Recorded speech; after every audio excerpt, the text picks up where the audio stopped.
Welcome to Gurukulam IAS. TNUSRB SI and பிசிக்கு வந்து பார்த்தீங்கன்னா நம்ம குருகுலம் ஐஏஎஸ் அகாடமி மூலமாக ஃப்ரீ டெஸ்ட் பேட்ச் கண்டக்ட் பண்ணிகிட்டு இருக்கோம். முக்கியமாக எஸ்ஐ அண்ட் எஸ்எஃப்ஓ ஃபோக்கஸ் பண்ணி தான் அந்த டெஸ்ட் பேட்ச் நம்ம இப்போ நடத்திட்டு இருக்கோம். இதில் இப்போ ஆயிரக்கணக்கான மாணவர்கள் வந்து இந்த டெஸ்ட்டில் வந்து பயனடைஞ்சிக்கிட்டு இருக்காங்க. சரிங்களா?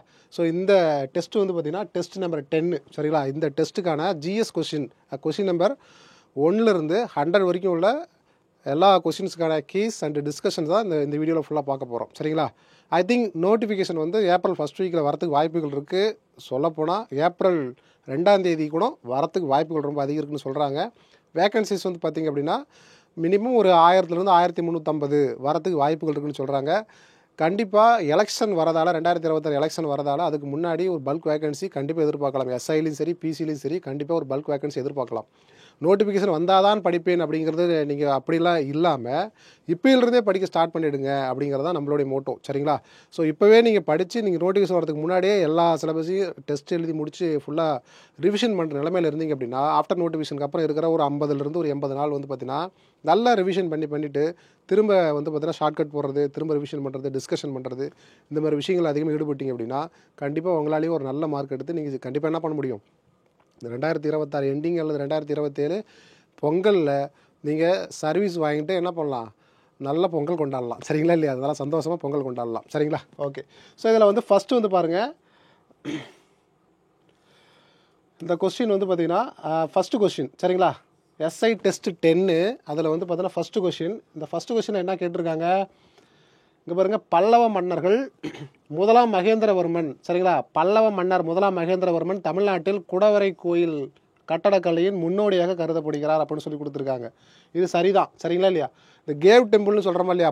பல்லவா டைனஸ்டியோடைய ஒரு ஐக்கான்னு பார்த்தீங்கன்னா கேவ் டெம்பிள்ஸ் தான். அந்த பெரிய மலையை வந்து குடஞ்சி அதுக்குள்ளார வந்து பார்த்தீங்கன்னா கோயில் கட்டுவாங்க. சரிங்களா? இல்லையா? ஃபார் எக்ஸாம்பிள் பார்த்தீங்கன்னா மண்டகப்பட்டு அந்த குடவரை கோயில் அப்படின்னு சொல்லி நம்ம கேள்விப்பட்டிருப்போம். நெக்ஸ்ட்டு வந்து பார்த்திங்க அப்படின்னா நம்மளுடைய புதுக்கோட்டையில் திருமயம் கோட்டையெல்லாம் இருக்குல்ல. ஸோ அதெல்லாம் வந்து பார்த்தீங்கன்னா பெரிய குகையில் வந்து பார்த்திங்கன்னா கோயில் வந்து பக்கத்துலேயே சிவன் பெருமாள் இருப்பார், திருமால் இருப்பார். சரிங்களா? இல்லையா? ஸோ அந்த மாதிரி கோயிலெலாம் கட்டிருக்காங்க. அப்போ இது வந்து சரிதான். மண்டகப்பட்டு கோயில் தமிழ்நாட்டின் முதல் குடவரை கோயிலாகுங்கிறது இதுவும் சரிதான். சரிங்களா? ஸோ அதாவது பார்த்தா மண்டகப்பட்டு கோயிலுங்கிறது விழுப்புரம் டிஸ்ட்ரிக்டில் இருக்குது. சரிங்களா? விழுப்புரம் டிஸ்ட்ரிக்டில் தான் இருக்குது மண்டகப்பட்டுங்கிற ஒரு இடம். அங்கே உள்ள ஒரு குடவரை கோயில் தான். இது வரைக்கும் கிடைச்சதுல மிக பழமையான ஒரு கேவ் டெம்பிள் அப்படின்னு சொல்லி நம்ம புரிஞ்சிக்கலாம். ஸோ அப்போ ரெண்டுமே சரிதான். சரிங்களா? அப்போ அதை கட்டினவர் யார் தான்? மகேந்திரவர்ம பல்லவன் வந்து அந்த மண்டகப்பட்டு குகை கோயிலையும். அப்போ கூற்றுக்கு வந்து காரணம் சரிங்கிறத நம்ம புரிஞ்சுக்கலாம். இதுக்கு வந்து பார்த்தீங்கன்னா ஆப்ஷன் டி தான் இதுக்கு வந்து சரியான விடைங்கிறத நம்ம புரிஞ்சுக்கலாம். ஓகேங்களா? ஓகே. ஸோ நெக்ஸ்ட் ரெண்டாவது கொஸ்டின் வந்து பாருங்கள், அரசியலமைப்பின்படி 2 அல்லது அதற்கு மேற்பட்ட மாநிலங்களுக்கு ஒரு பொதுவான உயர்நீதிமன்றம் நிறுவப்படலாம். ஆமாம், இது சரிதான். சரிங்களா? ஃபார் எக்ஸாம்பிள் பார்த்தீங்கன்னா பஞ்சாப் சண்டிகர் இருக்குல்ல, பஞ்சாப் ஹரியானாவுக்கு சண்டிகர் உயர்நீதிமன்றம்னு இருக்குது. சரிங்களா? அப்போ 2 ஸ்டேட்டுக்கு நடுவில் காமனாக ஒரு உயர்நீதிமன்றம் அமைச்சிருக்காங்கல்ல. இப்போ வந்து நார்த் ஈஸ்ட்டில் பார்த்தீங்கன்னா அசாம் ஹவுகாத்தி இருக்கா இல்லையா? ஹவுகாத்தி உயர்நீதிமன்றம் வந்து பார்த்தீங்கன்னா ஃபார் நார்த் ஈஸ்ட்டில் உள்ள ஸ்டேட் ஒரு 7-8 ஸ்டேட்டுக்கு வந்து காமனான ஒரு உயர்நீதிமன்றமாக அது செயல்படுதுங்கிறத நம்ம புரிஞ்சுக்கலாம். அப்போ இது சரிதான். சரிங்களா? அடுத்தது என்ன கேட்குறாங்க? அதாவது இதில் என்ன கேட்குறேன்னா கீழ்கண்ட கூற்றுகளை கவனி தவறானது எதுன்னு கேட்குறாங்க. அப்போ வந்து கூற்று 1 வந்து பார்த்தீங்கன்னா சரிதான். சரிங்களா? எது தப்புன்னு கேட்குறாங்க. உயர்நீதிமன்ற நீதிபதிகள் ஆளுநரால் நியமிக்கப்படுகிறார்கள் அப்படின்னு சொல்லி கேட்டிருக்காங்க. சரிங்களா? உயர்நீதிமன்ற நீதிபதிகள் அப்பாயின்மெண்ட் பண்ணுறது யாருன்னா பிரசிடென்ட். நல்லா கவனிச்சிக்கணும். யாருன்னா பிரசிடென்ட் தான் அப்பாயின்மெண்ட் பண்ணுறாரு. இந்த பிரசிடென்ட் அப்பாயின்மெண்ட் பண்ணும்பொழுது பிரசிடென்ட்டுக்கு அட்வைஸ் பண்ணுறது யாருன்னா உயர்நீதிமன்ற நீதிபதிக்கு அப்பாயின்மெண்ட் பண்ணுறது யார் அட்வைஸ் பண்ணுறாங்க அப்படின்னா உயர்நீதிமன்ற தலைமை நீதிபதி. சரிங்களா? உயர்நீதிமன்ற தலைமை நீதிபதி அந்த மாநிலத்தோட ஆளுநர். இவங்க 2 பேரும் அட்வைஸ் அடிப்படையில் தான் பிரசிடென்ட் வந்து அப்பாயின்மெண்ட் பண்ணுறாரு. அப்போ ஆளுநர் வந்து அப்பாயின்மெண்ட் பண்ணல, அட்வைஸ் பண்ணுறதுல ஒன் ஆஃப் த பர்சன் அப்படிங்கிறத நம்ம புரிஞ்சுக்கலாம். அப்போ 2 தான் தப்பு, 2 மட்டும்தான் அதுக்கு வந்து சரியான விடைங்கிறத நம்ம புரிஞ்சுக்கலாம். ஓகேவா? நெக்ஸ்ட் வந்து பார்த்தீங்கன்னா 3 வந்து பார்த்தீங்கன்னா பின்வரும் இணைகளை கவனி. மாமல்லபுரம் கடற்கரை கோயில் வந்து பார்த்தீங்கன்னா என்னது? இதில் என்ன கொடுத்துருக்காங்கன்னா 3 இணைகளும் அப்படின்னு சொல்லி தான் ஆன்சர் கொடுத்துருக்காங்க. அந்த 3 இணைகள்னு சொல்லி கேட்போங்க பாருங்க. எது சரியாக பொருந்தி உள்ளதுன்னு கேட்டிருக்காங்க. எந்த மேட்ச் வந்து கரெக்டாக இருக்குதுன்னு கேட்டிருக்காங்க. சரிங்களா? அப்போ வந்து பார்த்தீங்கன்னா மாமல்லபுரம் கடற்கரை கோயில் இந்த ஷோர் டெம்பிள்னு சொல்கிறோமா இல்லையா? அதை வந்து பார்த்தா 2ஆம் நரசிம்மவர்மன். சரிங்களா? 2ஆம் நரசிம்மவர்மனுக்கு இன்னொரு பேர் ராஜசிம்மன் சொல்லுவாங்க. என்னது? 2ஆம் நரசிம்மனுக்கு இன்னொரு பேர் Rajasimhan. Rajasimhan is also known as second Narasimhavarman அப்படின்னு சொல்கிறோம். ஸோ அப்போ அது வந்து சரிதான். வைகுந்த பெருமாள் கோயில் வந்து பார்த்தீங்கன்னா காஞ்சிபுரத்தில் இருக்குது. அந்த கோயிலை கட்டினவர் யாருன்னா 2ஆம் நந்திவர்மன். இதுவும் சரிதான். காஞ்சி கைலாசநாதர் கோயில் யாருன்னா ராஜசிம்மன் தான் கட்டிருக்காரு. ராஜசிம்மனுக்கு இன்னொரு பேர் தான் யாரும் இரண்டாம் நரசிம்மவர்மன். இரண்டாம் நரசிம்மவர்மன் என்றாலும் ராஜசிம்மன் என்றாலும் ஒன்றே. சரிங்களா இல்லையா? ஸோ அப்போ வந்து 3 இணைகளும் சரிதான் அப்படிங்கிறது எத்தனை இணைன்னு கண்டுபிடிக்க சொல்லியிருக்காங்க. சரிங்களா? ஓகே, அப்போ அது சரிதான். அடுத்த கொஸ்டின் வந்து பாருங்கள். ஓகே, மாமல்லபுரம் நினைவு சின்னங்கள் டேஸில் யுனெஸ்கோ உலக பாரம்பரிய தலங்களாக அறிவிக்கப்பட்டது அப்படிங்கிறது இது ஒரு பேசிக்கான கொஸ்டின் தான். ஃபேக்ட் 1984. சரிங்களா? 1984ங்கிறது ரொம்ப முக்கியமானது. ஆப்ரேஷன் ப்ளூ ஸ்டார் எல்லாம் நமக்கு தெரியும். இந்திரா காந்தி அசாசினேஷன் பண்ணது இதெல்லாம் 1984 தெரியும். அந்த வருஷம் தான் மாமல்லபுரத்தை என்ன பண்ணாங்க, யுனெஸ்கோவுடைய ஹெரிட்டேஜ் சைட்டாக வந்து பார்த்தீங்கன்னா டிக்ளேர் பண்ணாங்கிறத நம்ம புரிஞ்சிக்கலாம். சரிங்களா? அடுத்த கொஸ்டின் வந்து பாருங்கள். பின்வரும் கூற்றுரை கவனி. கழுகுமலை ஒற்றைக்கல் கோயில் முற்கால பாண்டியர்களால் கட்டப்பட்டது அப்படிங்கிறது வந்து இதில் என்ன கொடுத்துருக்காங்க, இது வந்து சரியாக தப்பானு கேட்டிருக்காங்க. இது வந்து சரிதான். அது கழுகுமலை ஒற்றைக்கல் கோயில் இருக்கிற தூத்துக்குடி. சரியா? அந்த கழுகுமலை அந்த பெரிய கோயில் வந்து பார்த்திங்கன்னா பெரிய மலையை கொடைஞ்சி கட்டிருக்கிறாங்க. இது ஒரே ஒரு மலை தான். சரிங்களா? அது எங்கே இருக்குன்னா தூத்துக்குடியில் தான் இருக்குது. இது வந்து சரியான விடை. சரிங்களா? இந்த கோயில் சமண மதத்துடன் தொடர்புடையதுன்னு கேட்டிருக்காங்க. இது பாதி பேர் வந்து குழம்பிருப்பீங்க. அதாவது உண்மையாலுமே அந்த கோயில் வந்து பார்த்தீங்கன்னா யாருடையதுன்னா சிவன் சைவாட் இருக்கா இல்லையா, சிவன் கோயில் தான் அந்த கழுகுமலை கோயில். மெயினான அதுக்கான மூலஸ்தானம் அந்த கோயிலுடைய மெயின் ஆரிஜின் வந்து எது பார்த்தீங்களா, மெயின் பாயிண்ட் எதுன்னு பார்த்தீங்கன்னா சிவன் டெம்பிள் தான் அது. சரிங்களா?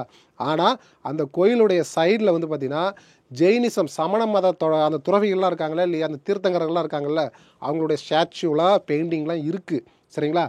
ஆனால் இதில் வந்து சமண மதத்தோட தொடர்புடையது அப்படின்னு சொல்லி கேட்கும் பொழுது அந்த கோயில் மெயினாக எதனுடைய தொடர்புடையது, சைவாட்டுக்கு தான் தொடர்புடையது. அதனால் மெயினாக வந்து இது தப்புங்கிற மாதிரி தான் நம்ம புரிஞ்சுக்கணும். அது ரைட்டுன்னு சொன்னாலும் ஓகே தான், அது அந்தளவுக்கு ஒன்றும் பெரிய தப்புலாம் இல்லை. இருந்தாலும் இதுக்கு வந்து சரியான விடை வந்து பார்த்தீங்கன்னா என்னது, ஒன்று மட்டும்தான் எக்ஸாக்டாக சரிங்கிறத நம்ம புரிஞ்சுக்கலாம். சரிங்களா? ஓகே, அடுத்து வந்து பாருங்கள். 6வது கொஸ்டின். ஆரம்பகால சோழர்கள் கோயில் கட்டடக்கலை பாணி யாருடைய தொடர்புடையது? புரியுதுங்களா? அது வந்து பார்த்தீங்கன்னா செம்பியன் மகாதேவி அப்படின்னு சொல்லுவாங்க. செம்பியன் மகாதேவியோடைய அந்த ஒரு பேட்டர்ன் தான் ஆரம்பகால சோழர்கள். புரியுதுங்களா இல்லையா? சோழர்களுடைய கட்டடக்கலை பாணி அப்படிங்கிறது நம்ம புரிஞ்சுக்கலாம். இது ஒரு ஃபேக்ட் தான். இது செம்பியன் மகாதேவி யார் அப்படின்னா வந்து பார்த்தீங்கன்னா சுந்தர சோழனுடைய தேவி அப்படின்னு சொல்லலாம். உத்தம சோழனுடைய அம்மா அப்படின்னு சொல்லி புரிஞ்சுக்கலாம். சரிங்களா இல்லையா? ஓகே, அப்படிதான் நினைக்கிறேன். கொஞ்சம் செக் பண்ணிக்கோங்க. ஸோ நெக்ஸ்ட் வந்து பாருங்கள். 7வது கொஸ்டின் வந்து பாருங்கள். கீழடி பற்றிய தவறான கூற்றை காணவும் சொல்லி கேட்டிருக்காங்க. சரிங்களா? கீழடி சிவகங்கை இருக்கா இல்லையா, ரத்தம் உறையும் பூமி சிவகங்கையில் உள்ள ஒரு எக்ஸிபிஷன் சைட்ஸ் தான் என்னது, கீழடி. கீழடியின் காலம் வந்து கிமு 580ங்கிறது இது சரிதான். சரிங்களா? அது என்ன கேட்டிருக்கான், தவறுன்னு சொல்லி கேட்டிருக்கான். சரிங்களா? அப்போ வந்து பார்த்தீங்கன்னா 580ங்கிறது இது சரிதான். ஓகேவா? கிமு 580னா பார்த்துக்கு நார்மலாகவே சங்கம் ஏஜ்னு சொல்லுமா இல்லையா, சங்க காலம் வந்து பார்த்தீங்கன்னா PC 3rd செஞ்சுரியிலேருந்து AD 3rd century வரைக்கும் இருக்கிறதுக்கு பேர் தான் சங்க காலம். சரிங்களா? அப்போ பிசி 3rd செஞ்சுரிக்கு முன்னாடியே என்ன இருக்கும், இது வந்து 4, 5, 6 இப்படி தான் இருக்கும். அப்போ இதுக்கு முன்னாடியே புரியுதுங்களா இல்லையா? அப்போ அங்கே இருக்கிறதா என்னது ரொம்ப பழமை, சங்க காலத்துக்கு முற்பட்ட காலம் தான் இந்த கீழடி அப்படிங்கிறது நம்ம அது மூலமாக தெரிஞ்சுக்கலாம். ரொம்ப பழமையானது கீழடி. கீழடி அகழ்வாய்ச்சி கண்டெடுக்கப்பட்ட செங்கற்கள் அளவுகளில் ஒத்தவை. அளவுகளில் ஒத்தவைனா என்ன மீனிங்னா, எல்லா செங்கல்லும் ஒரே ஷேப்பு தான், ஒரே நீளம் ஒரே அகலம் ஒரே வெயிட்டு இப்படின்னு சொல்லி மெஷர் பண்ணி தான் கட்டிருக்காங்க. அப்போ அங்கே வந்து எடை அளவீடுகள் மெஷர்மெண்ட்டோட நாலேஜ் வந்து யாருக்கு இருந்திருக்குது, நம்மளுடைய மூத்த குடிமக்களுக்கு இருந்திருக்குங்கிறத நம்ம புரிஞ்சுக்கலாம். கீழடி அரோட்டின் பாத்திர வகை. அரோட்டின்னா என்ன மீனிங் அப்படின்னா, இங்கே பாருங்கள், அதாவது அரோட்டின் அப்படிங்கிறது மீனிங் வந்து பார்த்தீங்கன்னா டைப் ஆஃப் போர்ட்ரைட்ஸ். புரியுதுங்களா? அதாவது பார்த்தீங்கன்னா அது ஒரு பானை வகையை தான் அப்படி சொல்கிறாங்க. சரிங்களா? மண்பாண்டங்கள் பயன்படுத்தின அப்படிங்கிறது இதுவும் சரிதான். சரிங்களா? 3மே சரிதான். கீழடி மக்கள் எந்த விளையாட்டும் தொடர்பான பொருட்களையும் பயன்படுத்தவில்லைங்கிறது தப்பு. அவங்க வந்து செஸ் விளாண்டுருக்காங்க. முக்கியமாக காய் இருக்கா இல்லையா, அந்த இது அஞ்சாங்கல்னு சொல்கிறோமா இல்லையா, அந்த மாதிரி அந்த குழியெலாம் பறித்து நம்ம இதெல்லாம் போடும். இதுமாரி எக்கச்சக்கமான ஹாபிஸ் வந்து விளையாட்டு வந்து அவங்க வந்து விளையாண்டுருக்காங்க. டைஸ் வச்சு விளாண்டுருக்காங்கிறது ரொம்ப முக்கியமான விஷயம். சரி, டைஸுக்கான எவிடன்ஸ்லாம் எக்கச்சக்கமாக கிடச்சிருக்கு. அப்போ டி தான் வந்து தப்பு. சரிங்களா? ஓகே, நெக்ஸ்ட் அட்டாக் கொஸ்டின் வந்து பாருங்கள். பின்வரும் கூற்றுகளை கவனி. சித்தன்னவாசல் குகைகளில் பிற்கால பாண்டியர்கள் ஓவியங்கள் உள்ளன அப்படின்னு சொல்லி கொடுத்துருக்காங்க. இதில் எது தவறுன்னு கேட்டிருக்காங்க இந்த கூற்றில். நல்லா கவனிச்சிக்கணும். சித்தன்னவாசல் வந்து பாண்டியர்களுடைய ஓவியம் தான், அதில் எந்த வித மாற்றமும் இல்லை. புரியுதுங்களா? ஸ்ரீ மார ஸ்ரீ வல்லவ அப்படின்னு சொல்லுவாங்க. என்னது? ஸ்ரீ மார ஸ்ரீ பல்லவ ஸ்ரீ பல்லவ அப்படிங்கிற ஒரு அரசனுடைய காலத்தில் தான் சித்தன்னவாசல் குகை அந்த ஓவியங்கள்லாம் வரையப்பட்டது. இது எதுக்காக முக்கியத்துவம் கொடுத்துருக்காங்கன்னா, இயற்கை ஓவியங்கள், சமண மத துறவிகள் தியானம் பண்ணுற மாதிரி இருக்க ஓவியங்கள் தான் அங்கே அதிகமாக இருக்குது. சரிங்களா? நம்ம ஆளுங்க அங்கே போனாங்கன்னா, லவ்வர்ஸ்லாம் போனாங்க என்ன பண்ணுறாங்க, ஹார்ட்டின் விட்றாங்க, அது மேலே வந்து ஃபுல்லாக கிறுக்கி வைக்கிறாங்க. அந்த பெயிண்டிங்லாம் ஃபுல்லாக அலைஞ்சு போச்சு. அதனால் என்ன பண்ணுறாங்க, இப்போலாம் வந்து பார்த்தீங்கன்னா இரும்பு கேட்டு போட்டு ஃபுல்லாக மூடி வச்சுருக்காங்க. சரிங்களா? ஓகே. ஸோ அப்போ வந்து பார்த்தீங்கன்னா பாண்டியர்களுடைய காலம் தான். ஆனால் வந்து பிற்கால பாண்டியர்கள்னு சொல்லி இது கொடுத்துருக்காங்க. தப்பு. இது வந்து பார்த்தீங்கன்னா மிடில் ஏஜ்னு வரணும். இடைக்கால பாண்டியர்கள் அப்படின்னு சொல்லி வந்ததுன்னா அது வந்து சரி. இது வந்து பிற்கால பாண்டியர்கள் சொல்லி உங்களுக்கு சின்னதாக ட்விஸ்ட் வச்சுருக்காங்க. மாற்றிருப்பீங்க, பல பேர் மாற்றிருப்பீங்க. தப்பு இது. சரிங்களா இல்லையா? சித்தன்னவாசல் என்பது சமண துறவிகளின் குடியிருப்பு குகை அப்படிங்கிறது சரிதான். சமண துறவிகள் குடியிருந்த ஒரு குகை தான். சமண மத தொடர்புடைய பெயிண்டிங் இருக்குது, நேச்சுரல் சம்மந்தமான பெயிண்டிங் இருக்குங்கிறதெல்லாம் சரிதான். அப்போ வந்து பார்த்திங்கன்னா எது தப்பு, ஒன்று மட்டும்தான் தப்புங்கிறத நம்ம இது மூலமாக புரிஞ்சுக்கலாம். ஓகேவா? அடுத்து வந்து பாருங்கள், எந்த பேரரசின் போது புதிய கட்டுமான வடிவமான மண்பாண்டம் உருவானது அப்படின்னு சொல்லி கேட்டிருக்காங்க. சரிங்களா? மண்டபம்னு சொல்லியிருக்காங்க. இந்த மண்டப ஹால்லாம் இருக்கா இல்லையா, ஆயிரங்கால மண்டபம் இப்போ வந்து மதுரையில் இருக்கா இல்லையா? ஆமாம். இதுமாரி வந்து பார்த்தீங்கன்னா விஜயநகர ஆட்சி காலத்தில் தான் என்ன பண்ணிருக்காங்க, விஜயநகர பாமணி கிங்டம்னு சொல்கிற மாதிரி விஜயநகர பேரரசு இருக்கா இல்லையா? ஆமாம். அந்த ஹரிஹரர் புக்கர் தான் அதனுடைய ஃபவுண்டராக இருந்தாங்க அப்படிங்கிற மாதிரி நம்ம வந்து படிச்சிருப்போம். சரிங்களா? ஸோ அப்போ வந்து பார்த்தீங்கன்னா ஆந்திரா கர்நாடக ரீஜனில் தான் அவங்க வந்து ஹம்பி கிங்டம்னு சொல்கிறாங்க. Vijayanagara kingdom is also known as Hampi kingdom. ஹம்பிங்கிற ஒரு பிளேஸில் தான் அவங்களுடைய அரசு இருந்தது. துங்கபத்ரா ரிவர் ஓரமாக தான் இந்த அரசு இருந்துச்சு. இப்போ அதுக்கான எவிடன்ஸ் இப்போ வெளிப்படையாக நல்லா தெரியுதுங்கிறத நம்ம வந்து அதிகமாக படிச்சிருக்கோம். இப்போ என்ன கேட்டிருக்காங்க அப்படின்னா, விஜயநகர பீரியடில் தான் இந்த மண்டபம் வச்சு அமைக்கிற அந்த ஒரு பேட்டனே வந்து கொண்டுட்டு வந்தாங்க. இப்போ தமிழ்நாட்டில் எங்கெங்கெல்லாம் மண்டபம் இருக்குதோ அதெல்லாம் வந்து யார் பீரியடில் கொண்டு வந்திருப்பாங்க, இவங்க வந்ததுக்கு பிறகு தான் கொண்டு வந்திருப்பாங்க. மதுரையில் ஃபேமஸாக ஆயிரங்கால மண்டபம்னு சொல்லியிருப்போம். சரிங்களா இல்லையா? அதுமாரி தான் அங்கே வந்து விருபாட்சி கோயிலெலாம் இருக்குது. ஓகேங்களா? ஓகே. நெக்ஸ்ட் கொஸ்டின் வந்து பாருங்கள், கீழடி. சரிங்களா? இது ஃபுல்லாக வந்து எந்தெந்த டிஸ்ட்ரிக்ட்னு சொல்லி என்ன பண்ண சொல்கிறாங்க, நம்மளை இது பண்ண சொல்கிறாங்க. கீழடி என்றால் ரத்தம் உறையும் பூமி சிவகங்கை தான். சரிங்களா? ஆதிச்சநல்லூருங்கிறது தூத்துக்குடி, எல்லாத்துக்கும் தெரியும். பொருந்தல்னா திண்டுக்கல், கொடுமல்னா ஈரோடுங்கிறது நமக்கு நல்லாவே தெரியும். ஆப்ஷன் வந்து பார்த்தீங்கன்னா என்னது, பி தான். அதாவது 2, 3, 4 ஒன்று தான் அதுக்கு வந்து சரியான விடைங்கிறத நம்ம வந்து புரிஞ்சிக்கலாம். அடுத்து வந்து பார்த்திங்கன்னா 11, தமிழ்நாட்டில் உள்ள எந்த அகழ்வாராய்ச்சி தளத்திலிருந்து அரிசி நிரப்பப்பட்ட பானைகள் கண்டெடுக்கப்பட்டுள்ளன அப்படிங்கிறது வந்து பார்த்தீங்கன்னா அரிசி நிரப்பப்பட்ட பானைகள் வந்து பார்த்தீங்கன்னா பொருந்தல் திண்டுக்கல்லில் தான் ஒரு பானையில் அரிசி தான் இருந்திருக்கு. அப்படி ரைஸ் கக்ஸ்ன்னு சொல்கிற மாதிரி இல்லையா, அதை பார்த்தா அரிசி உம்மின்னு சொல்கிற மாதிரி இல்லையா, அது மாதிரிலாம் அதிகமாக கிடச்சிருக்குங்கிறத நமக்கு எவிடன்ஸாக கிடச்சிருக்குங்கிறத நம்ம புரிஞ்சிக்கலாம். சரிங்களா? அடுத்து வந்து பாருங்கள், சங்க காலத்தில் இது கூற்று காரணம் கேட்டிருக்காங்க. சங்க காலத்தில் தமிழர்கள் அதிக எழுத்தறிவு பெற்றிருந்தனர். ஆமாம் தானே, எழுத்தறிவு பெற்றிருந்தாங்க. சரிங்களா? வெறும் எழுத்தறிவு மட்டும் இல்லை, சயின்டிஃபிக் நாலேஜ் இருந்திருக்காங்க. இரும்பு வந்து உருக்குற அளவுக்கு நாலேஜ் இருந்திருக்காங்க.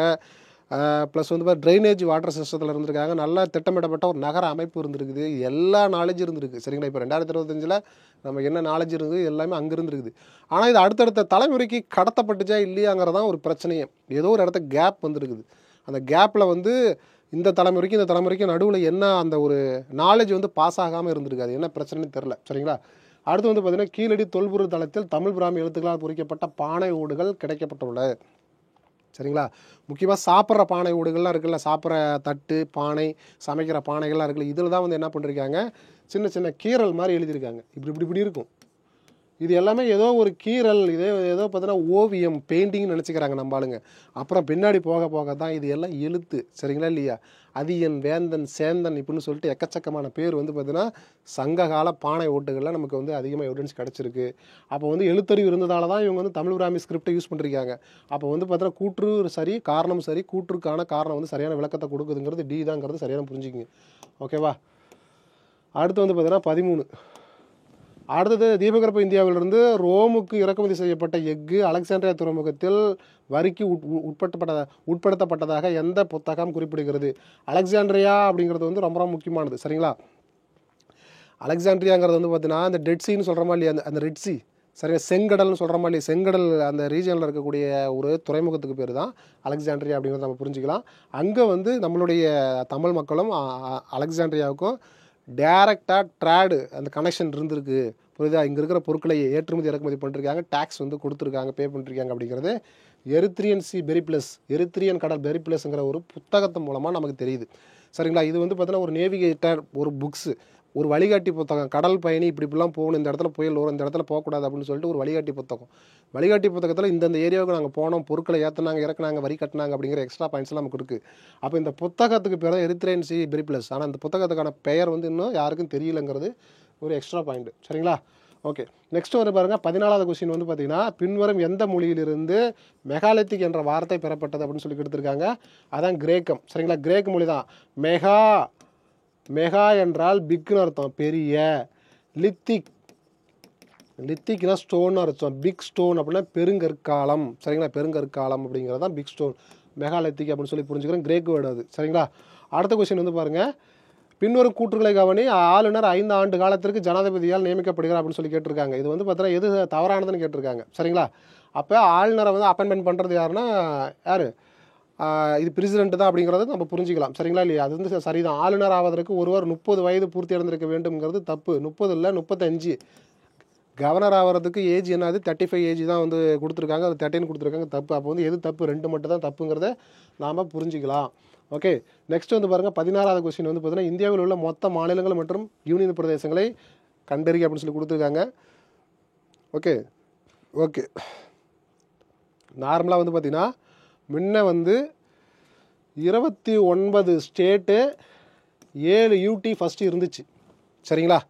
இதில் ஜம்மு காஷ்மீரை வந்து பார்த்தீங்கன்னா சிறப்பு அந்தஸ்து 370 அப்படிங்கிறதெல்லாம் 2019 வந்து நீக்கிட்டு இந்த மோடி கவர்மெண்ட் என்ன பண்ணாங்கன்னா, இதை வந்து ஸ்டேட்லேருந்து ஸ்பெஷல் ஸ்டேட்டஸ்லாம் எடுத்துகிட்டு ஸ்டேட்லேருந்து நீக்கிட்டு 28 ஸ்டேட்டாக மாற்றி அந்த ஜம்மு காஷ்மீரை வந்து என்ன பண்ணிட்டாங்க, ஜம்மு காஷ்மீர் அப்புறம் லடாக்கு இதெல்லாம் சேர்த்து வந்து பார்த்திங்கன்னா, ஜம்மு காஷ்மீருங்கிறது ஒரு யூனியன் டெரிட்டரி, லடாக்குங்கிறது ஒரு யூனியன் டெரிட்டரி. இது 2 யூனியன் டெரிட்டரி சேர்த்து 7 + 2 எவ்வளவு?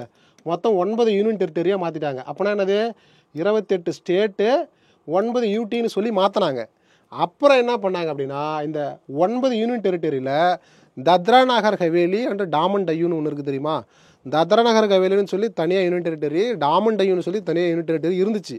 இப்போ வந்து தத்ரா நகர் ஹவேலியும் டாமன் டையும் மெர்ஜ் பண்ணி 9ங்கிறத 8ஆக மாற்றிட்டாங்க. 8 யூனியன் டெரிட்டரி இருக்குது, 28 ஸ்டேட் இருக்குது. இதுதான் வரலாறு. சரிங்களா? இல்லையா? இது 2019 இந்த ப்ராசஸ் ஒன்று ஒன்றா நடந்துகிட்டு இருக்குது. அப்போ சரியான விடை வந்து இதுதாங்கிறத நம்ம புரிஞ்சுக்கலாம். ஓகேங்களா? ஓகே, அடுத்து வந்து பார்த்திங்கன்னா 17. இந்திய ஒன்றியத்தின் தலைவர் யாருன்னா ஜனாதிபதி தான். சரிங்களா? அதாவது பார்த்தா இந்தியாவின் பெயரளவு தலைவர், இந்திய ஒன்றியத்துடைய தலைவர் அப்படின்னு கேட்டிங்கன்னா பிரசிடென்ட் தான், ஜனாதிபதி தான். இந்தியாவுடைய முதல் குடிமகன், ஃபர்ஸ்ட் சிட்டிசன்ஷிப் அப்படிங்கிறது யார் தான்? சிட்டிசன் அப்படிங்கிறது ஃபர்ஸ்ட் இந்தியன் சிட்டிசன் அப்படிங்கிறது யார் தான்? ஜனாதிபதி, பிரசிடென்ட் தான்.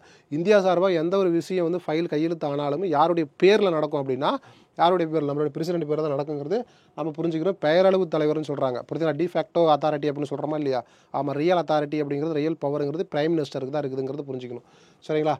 ஓகே, ஸோ அதே மாதிரி தான் ஸ்டேட்டுக்கும் வரும். ஸ்டேட்டுக்கு வந்து பார்த்தீங்கன்னா கவர்னர் வந்து டம்மி தான். புரிஞ்சுங்களா? சிஎம் தான் வந்து ரியல் அப்படிங்கிறத நம்ம புரிஞ்சுக்கலாம். சரிங்களா? ஓகே, அடுத்து வந்து தமிழ்நாடு மாநில சட்டமன்றத்தில் சட்டமன்ற கீழவை உறுப்பினர்கள் மட்டுமே உள்ளன அப்படின்னு சொல்லி எடுத்திருக்காங்க. அதாவது தமிழ்நாடு மாநில சட்டமன்றத்தில் சட்டமன்ற கீழவை, லோயர் ஹவுஸ்னு சொல்கிறோமா இல்லையா? லோயர் ஹவுஸ் தான் இங்கே தமிழ்நாட்டில் இருக்குங்கிறது சரிதான். இப்போதைக்கு லோயர் ஹவுஸ் மட்டும்தான் தமிழ்நாட்டில் இருக்குது. சரிங்களா? காரணம், தமிழ்நாடு இருஅவை சட்டமன்ற அமைப்பை கொண்டுள்ளது அப்படின்னு சொல்கிறது தப்பு. சரிங்களா? ஏன் 2 அவை கொண்டுருது? தமிழ்நாடு 2 அவை இல்லை. எப்போ இருந்துச்சுன்னா 1986 நவம்பர் 1 அப்பர் ஹவுஸ், தமிழ்நாட்டுடைய சட்டமன்ற மேலவை கலைக்கப்பட்ட ஆண்டு. Very very very important. MGR பீரியடில் கலைச்சிருக்காங்க. அதுக்கு ஒரு பெரிய ஸ்டோரி இருக்குது. 1986 நவம்பர் 1. சட்டமன்ற மேலவையோட கடைசி தலைவர் யாருன்னா மாப்போசி, மயிலாப்பூர் பொன்னுசாமி மகனார் சிவஞானம் பிள்ளை சிலம்பு செல்வர் அப்படின்னு சொல்லி படிச்சிருப்போம். அவர் தான் சட்டமன்ற மேலவை அப்பர் ஹவுஸோடைய தமிழ்நாட்டில் வந்து தலைவராக இருந்திருக்காரு. அவருடைய பீரியடில் தான் இனிமேல் சட்ட மேலவே தேவையில்லைன்னு சொல்லி எம்ஜிஆர் பீரியடில் அபாலிஷ் பண்ணியிருப்பாங்க. அது கோர்ட்டு கேஸ்ன்னு போட்டு பல காமெடியில் நடந்திருக்கு அந்த பீரியடில். சரிங்களா? ஸோ அப்போ வந்து பார்த்திங்கன்னா இதுக்கு வந்து சரியான விடை வந்து பார்த்திங்கன்னா கூற்று ஏங்கிறது உண்மை, ஆறுங்கிறது தவறுங்கிறத புரிஞ்சுக்கிங்க. ஓகேங்களா? ஓகே, அடுத்து வந்து பார்த்தீங்கன்னா 19 தவறான கூற்றை அடையாளம் காணாமல் அப்படின்னு சொல்லி கொடுத்துருக்காங்க. முதலமைச்சராக 25 ஆண்டுகள் பூர்த்தி செய்திருக்க வேண்டும். சரிங்களா? ஸோ இதில் வந்து தவறானதான் கேட்டிருக்காங்க. அப்போ வந்து சரிதான். புரியுதா? நார்மலாக வந்து பார்த்தீங்கன்னா சட்டமன்ற தேர்தலில் நிற்கிறோம்னா உங்களுக்கு எவ்வளோ வயசு வேணும்? 25 வயசு. ஒரு எம்எல்ஏ ஆகணும், 25 வயசு தானே. எம்எல்ஏ ஆகிறவங்க எதுக்கு தகுதி உடையவங்க? முதலமைச்சர் ஆகிற தகுதி உடையவங்க. அப்போ 25 சரிதான். சட்ட மேலவை உறுப்பினர்கள் 35 ஆண்டுகள் பூர்த்தி செய்திருக்க வேண்டுங்கிறது தப்பு. எத்தனை ஆண்டுகள்? 30 வயசு இருந்தால் போதும், 35ன்னு போட்டிருக்காங்க. அது தப்பு. சரிங்களா? ஆளுநர் மாநிலத்தின் நிர்வாகத்தின் தலைவர் அப்படின்னு சொல்லியிருக்காங்க. அட்மினிஸ்ட்ரேட்டிவ் ஹெட்டுங்கிறது யார்? இவர் தான். யார்? நம்மளுடைய கவர்னர் தான். சரிங்களா? ஓகே. அது head of state, head of கவர்மெண்ட்னு சொல்லி 2 இருக்குது. சரிங்களா இல்லையா? அரசின் தலைவர், அரசாங்கத்தின் தலைவர் 2 இருக்குது. சரிங்களா இல்லையா? ஓகே. அந்த அடிப்படையில் தான் கேட்டிருக்காங்க. அப்போ வந்து ஆளுநர் மாநில சட்டமன்றத்தின் ஒருங்கிணைந்த பகுதியாக உள்ளாருங்கிறது இதுவும் சரிதான். புரியுதுங்களா? ஆளுநர் வந்து பார்த்தீங்கன்னா சட்டமன்றத்தோட ஒன் ஆஃப் த ஒரு பார்ட்டு தான்.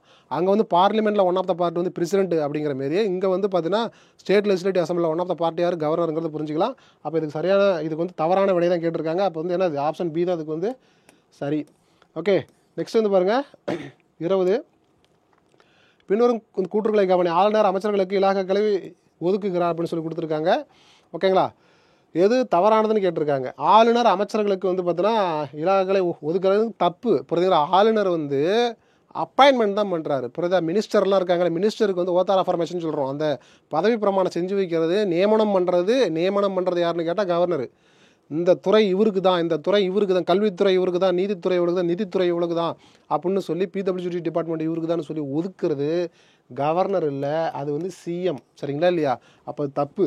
அப்போ எது தப்புன்னு தானே கேட்டிருக்காங்க. 1 தப்பு. சரிங்களா? கன்ஃபார்ம். அடுத்து பாருங்கள், மாநில அமைச்சகங்கள் குழு மாநில சட்டமன்ற கீழவைக்கு கூட்டாக பொறுப்புடையவர்கள் அப்படின்னு சொல்லி கேட்டிருக்காங்க. இது வந்து பார்த்தீங்கன்னா வெரி வெரி இம்பார்ட்டன்ட். இது வந்து சரியானது தான். லோயர் ஹவுஸுக்கு தான் கூட்டாக பொறுப்புடையவர்கள் அப்படின்னு சொல்லி கொடுத்துருக்காங்க. இது சரிதான். அப்போ 1 மட்டும் தான் தப்புங்கிறத புரிஞ்சுக்கிங்க. ஓகேவா? ஸோ நெக்ஸ்ட் வந்து பாருங்கள்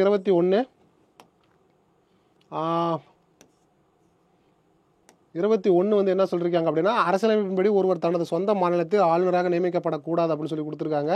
சரிங்களா? அரசியலமைப்பின்படி ஒருவர் தனது சொந்த மாநிலத்தில் ஆளுநர் நியமிக்கப்படக்கூடாது. அரசியலமைப்பின்படி சொல்லியிருக்காங்க. புரியுதுங்களா? அப்படிலாம் கான்ஸ்டியூஷன் படியில் என்ன பண்ணல, சொல்லல. தப்பு. நல்லா புரிஞ்சுக்கணும். ரியல் தான். எப்படின்னா நல்லா கவனிச்சுக்கணும். ஒருவர் தனது சொந்த மாநிலத்தில் ஆளுநராக நியமிக்கப்படக்கூடாதுங்கிறது உண்மைதான். புரியுதுங்களா? அது வந்து ஒரு கமிட்டி மூலமாக, அந்த வாஞ்சு கமிட்டி அப்படிலாம் சொல்கிறோமா இல்லையா, அந்த கமிட்டி மூலமாக ரெக்கமெண்டேஷன் கொடுத்தது தானே ஒழிஞ்சு இந்தியன் கான்ஸ்டியூஷனில் அப்படி மென்ஷன் பண்ணல. அப்போ கான்ஸ்டியூஷன் மென்ஷன் பண்ண மாதிரி தான் இங்கே கேட்டிருக்காங்க. அப்போ இது தப்பு. இது வந்து ட்விஸ்ட்டு. சரிங்களா இல்லையா? அவன் மாட்டிக்காதீங்க. உண்மையாலுமே இப்போ வந்து பார்த்தீங்கன்னா நம்மளுடைய தமிழிசை சவுந்தரராஜன் இருக்காங்களா இல்லையா, அவங்க வந்து பாண்டிச்சேரி கவர்னராக இருந்தாங்க, தெலுங்கானா கவர்னராக இருந்தாங்க, தமிழ்நாட்டு கவர்னராக இல்லை. அப்போ தமிழ்நாட்டுக்காரங்க தான் அவங்க. அப்போ அவங்க வந்து பார்த்தீங்கன்னா சொந்த ஸ்டேட்டுக்கு கவர்னராக போடக்கூடாது அப்படின்னு சொல்லி ஒரு கமிட்டி ரெக்கமெண்டேஷன் தான். கான்ஸ்டியூஷன்லாம் மென்ஷன் பண்ணல. அப்போ தப்பு இது. சரிங்களா இல்லையா? ஆளுநர் பாராளுமன்றத்தை தனது பதவியில் இருந்து நீக்கப்படுகிறார் அப்படிங்கிறது வந்து என்னது, ஆளுநர் வந்து பாராளுமன்றத்தால் தனது பதவியிலிருந்து நீக்கப்படுகிறாருங்கிறது இதுவும் தப்பு தான். அவரை வந்து பார்த்தீங்கன்னா அப்பாயின்மெண்ட் பண்ணுறது, ஓத்தார் அஃபர்மேஷன் பண்ணுறது, ப்ளஸ் வந்து பார்த்தீங்கன்னா அவரை வந்து பதவி நீக்கம் பண்ணுறது எல்லாமே பிரசிடென்ட் தான் அப்படிங்கிறத புரிஞ்சுங்க. பார்லிமெண்ட்டுக்கு அதுக்கு சம்மந்தம் இல்லை. அப்போ எது சரியானதுன்னு கேட்டிருக்காங்க. மேலே உள்ளது எதுவுமே சரியில்லை. சரிங்களா இல்லை? எல்லாமே தப்பு தான் அப்படிங்கிறது நம்ம புரிஞ்சுக்கலாம். ஓகே. நெக்ஸ்ட் வந்து பாருங்கள் 22வது கொஸ்டின். தவறான குற்றை அடையாளம் காணவும் ஆளுநரின் ஒப்புதலுடன் மட்டுமே பண மசோதாக்களை அறிமுகப்படுத்த முடியும். ஆளுநரின் ஒப்புதலுடன் மட்டுமே பண மசோதாக்களை அறிமுகப்படுத்த முடியுங்கிறது வந்து பார்த்தீங்கன்னா என்னது, இது வந்து சரிதான். புரியுதுங்களா? மணி பில்லுங்கிறது ஃபஸ்ட்டு யார்கிட்ட வந்து இது பண்ண, பிரசிடென்ட்கிட்டயோ இங்கே வந்து பார்த்தா கவர்னர்கிட்டயோ சென்ட்ரல் ஸ்டேட்டில் வந்து பார்த்தீங்கன்னா இது வாங்கணும். பண மசோதாவுக்கு ஆளுநர் தனது ஒப்புதலை கட்டாயம் வழங்க வேண்டும். சரிங்களா? அது சரிதான். மாநிலத்தில் அவசர நிதி ஆளுநரின் வசம் வைக்கப்பட்டுள்ளது. அதுவும் சரிதான். சரிங்களா? எமர்ஜென்சி ஃபண்டுன்னு சொல்லுவாங்கல்ல, அந்த கண்டிஜென்சி ஃபண்டுன்னு சொல்கிறோமா இல்லையா, அது. அப்போ சட்டமேலவையில் 1/12 உறுப்பினர்கள் ஆளுநர் நியமிக்கப்படுகிறது தப்பு. அது வந்து 1/6 உறுப்பினர்கள். சரிங்களா? 1/6 மெம்பர் தான் என்ன பண்ணுறாரு, கவர்னர் வந்து நாமினேட் பண்ணுறாருங்கிறத நம்ம புரிஞ்சுக்கலாம். அப்போ வந்து இதுதான் வந்து டி தான் வந்து இதுக்கு வந்து சரியான விடை. அடுத்து வந்து பாருங்கள் 23. பின்வரும் கூற்றுகளை கவனி. முதலமைச்சரின் நிலையான பதவிக்காலம் வந்து என்னது, எது வந்து சரியானதுன்னு கேட்டிருக்காங்க. முதலமைச்சரின் நிலையான பதவிக்காலம் 5 ஆண்டுகள் அப்படின்னு சொல்லி கொடுத்துருக்காங்க. எது சரியானதுன்னு கேட்டிருக்காங்க. ஆளுநர் விரும்பும் வரை அமைச்சரவை பதவியில் வகிக்கும்ங்கிறது நம்ம புரிஞ்சுக்கலாம். இது கொஞ்சம் உங்களுக்கு ஒரு கான்ட்ரவர்சியாக தான் இருந்திருக்கும். எப்படின்னா வச்சுக்க, ஆளுநர் விரும்புகிற வரையா வந்து நம்மளோட அமைச்சரவை இருக்கும் அப்படிங்கிற மாதிரி கேட்டிருப்பாங்க. இதுக்கு வந்து சரியான விடை வந்து பார்த்திங்கன்னா என்னது 2 தான். அது எப்படின்னா கவர்னர் விரும்பும் வரை அப்படின்னா அவர் தானே வந்து அந்த இதெல்லாம் பண்ணுறாரு, அப்பாயின்மெண்ட் பண்ணுறது, ப்ளஸ் வந்து அவங்களுக்கான அந்த பதவி வந்து இம்பீச்மெண்ட் பண்ணுறதா இருந்தாலும் சபாநாயகர் சிஎம்லாம் சேர்ந்து தான் பண்ணுறாங்க. இருந்தாலும் அதுக்கு வந்து ஹையர் அத்தாரிட்டிங்கிறது கவர்னர். அந்த இடத்துல கொஞ்சம் லைட்டாக ட்விஸ்ட் வைக்கிற மாதிரி தான் கேட்டிருக்காங்க இது. ஸோ இதை கொஞ்சம் பார்த்துக்குங்க. சரிங்களா? ஓகே. ஸோ நெக்ஸ்ட் வந்து பாருங்கள் 24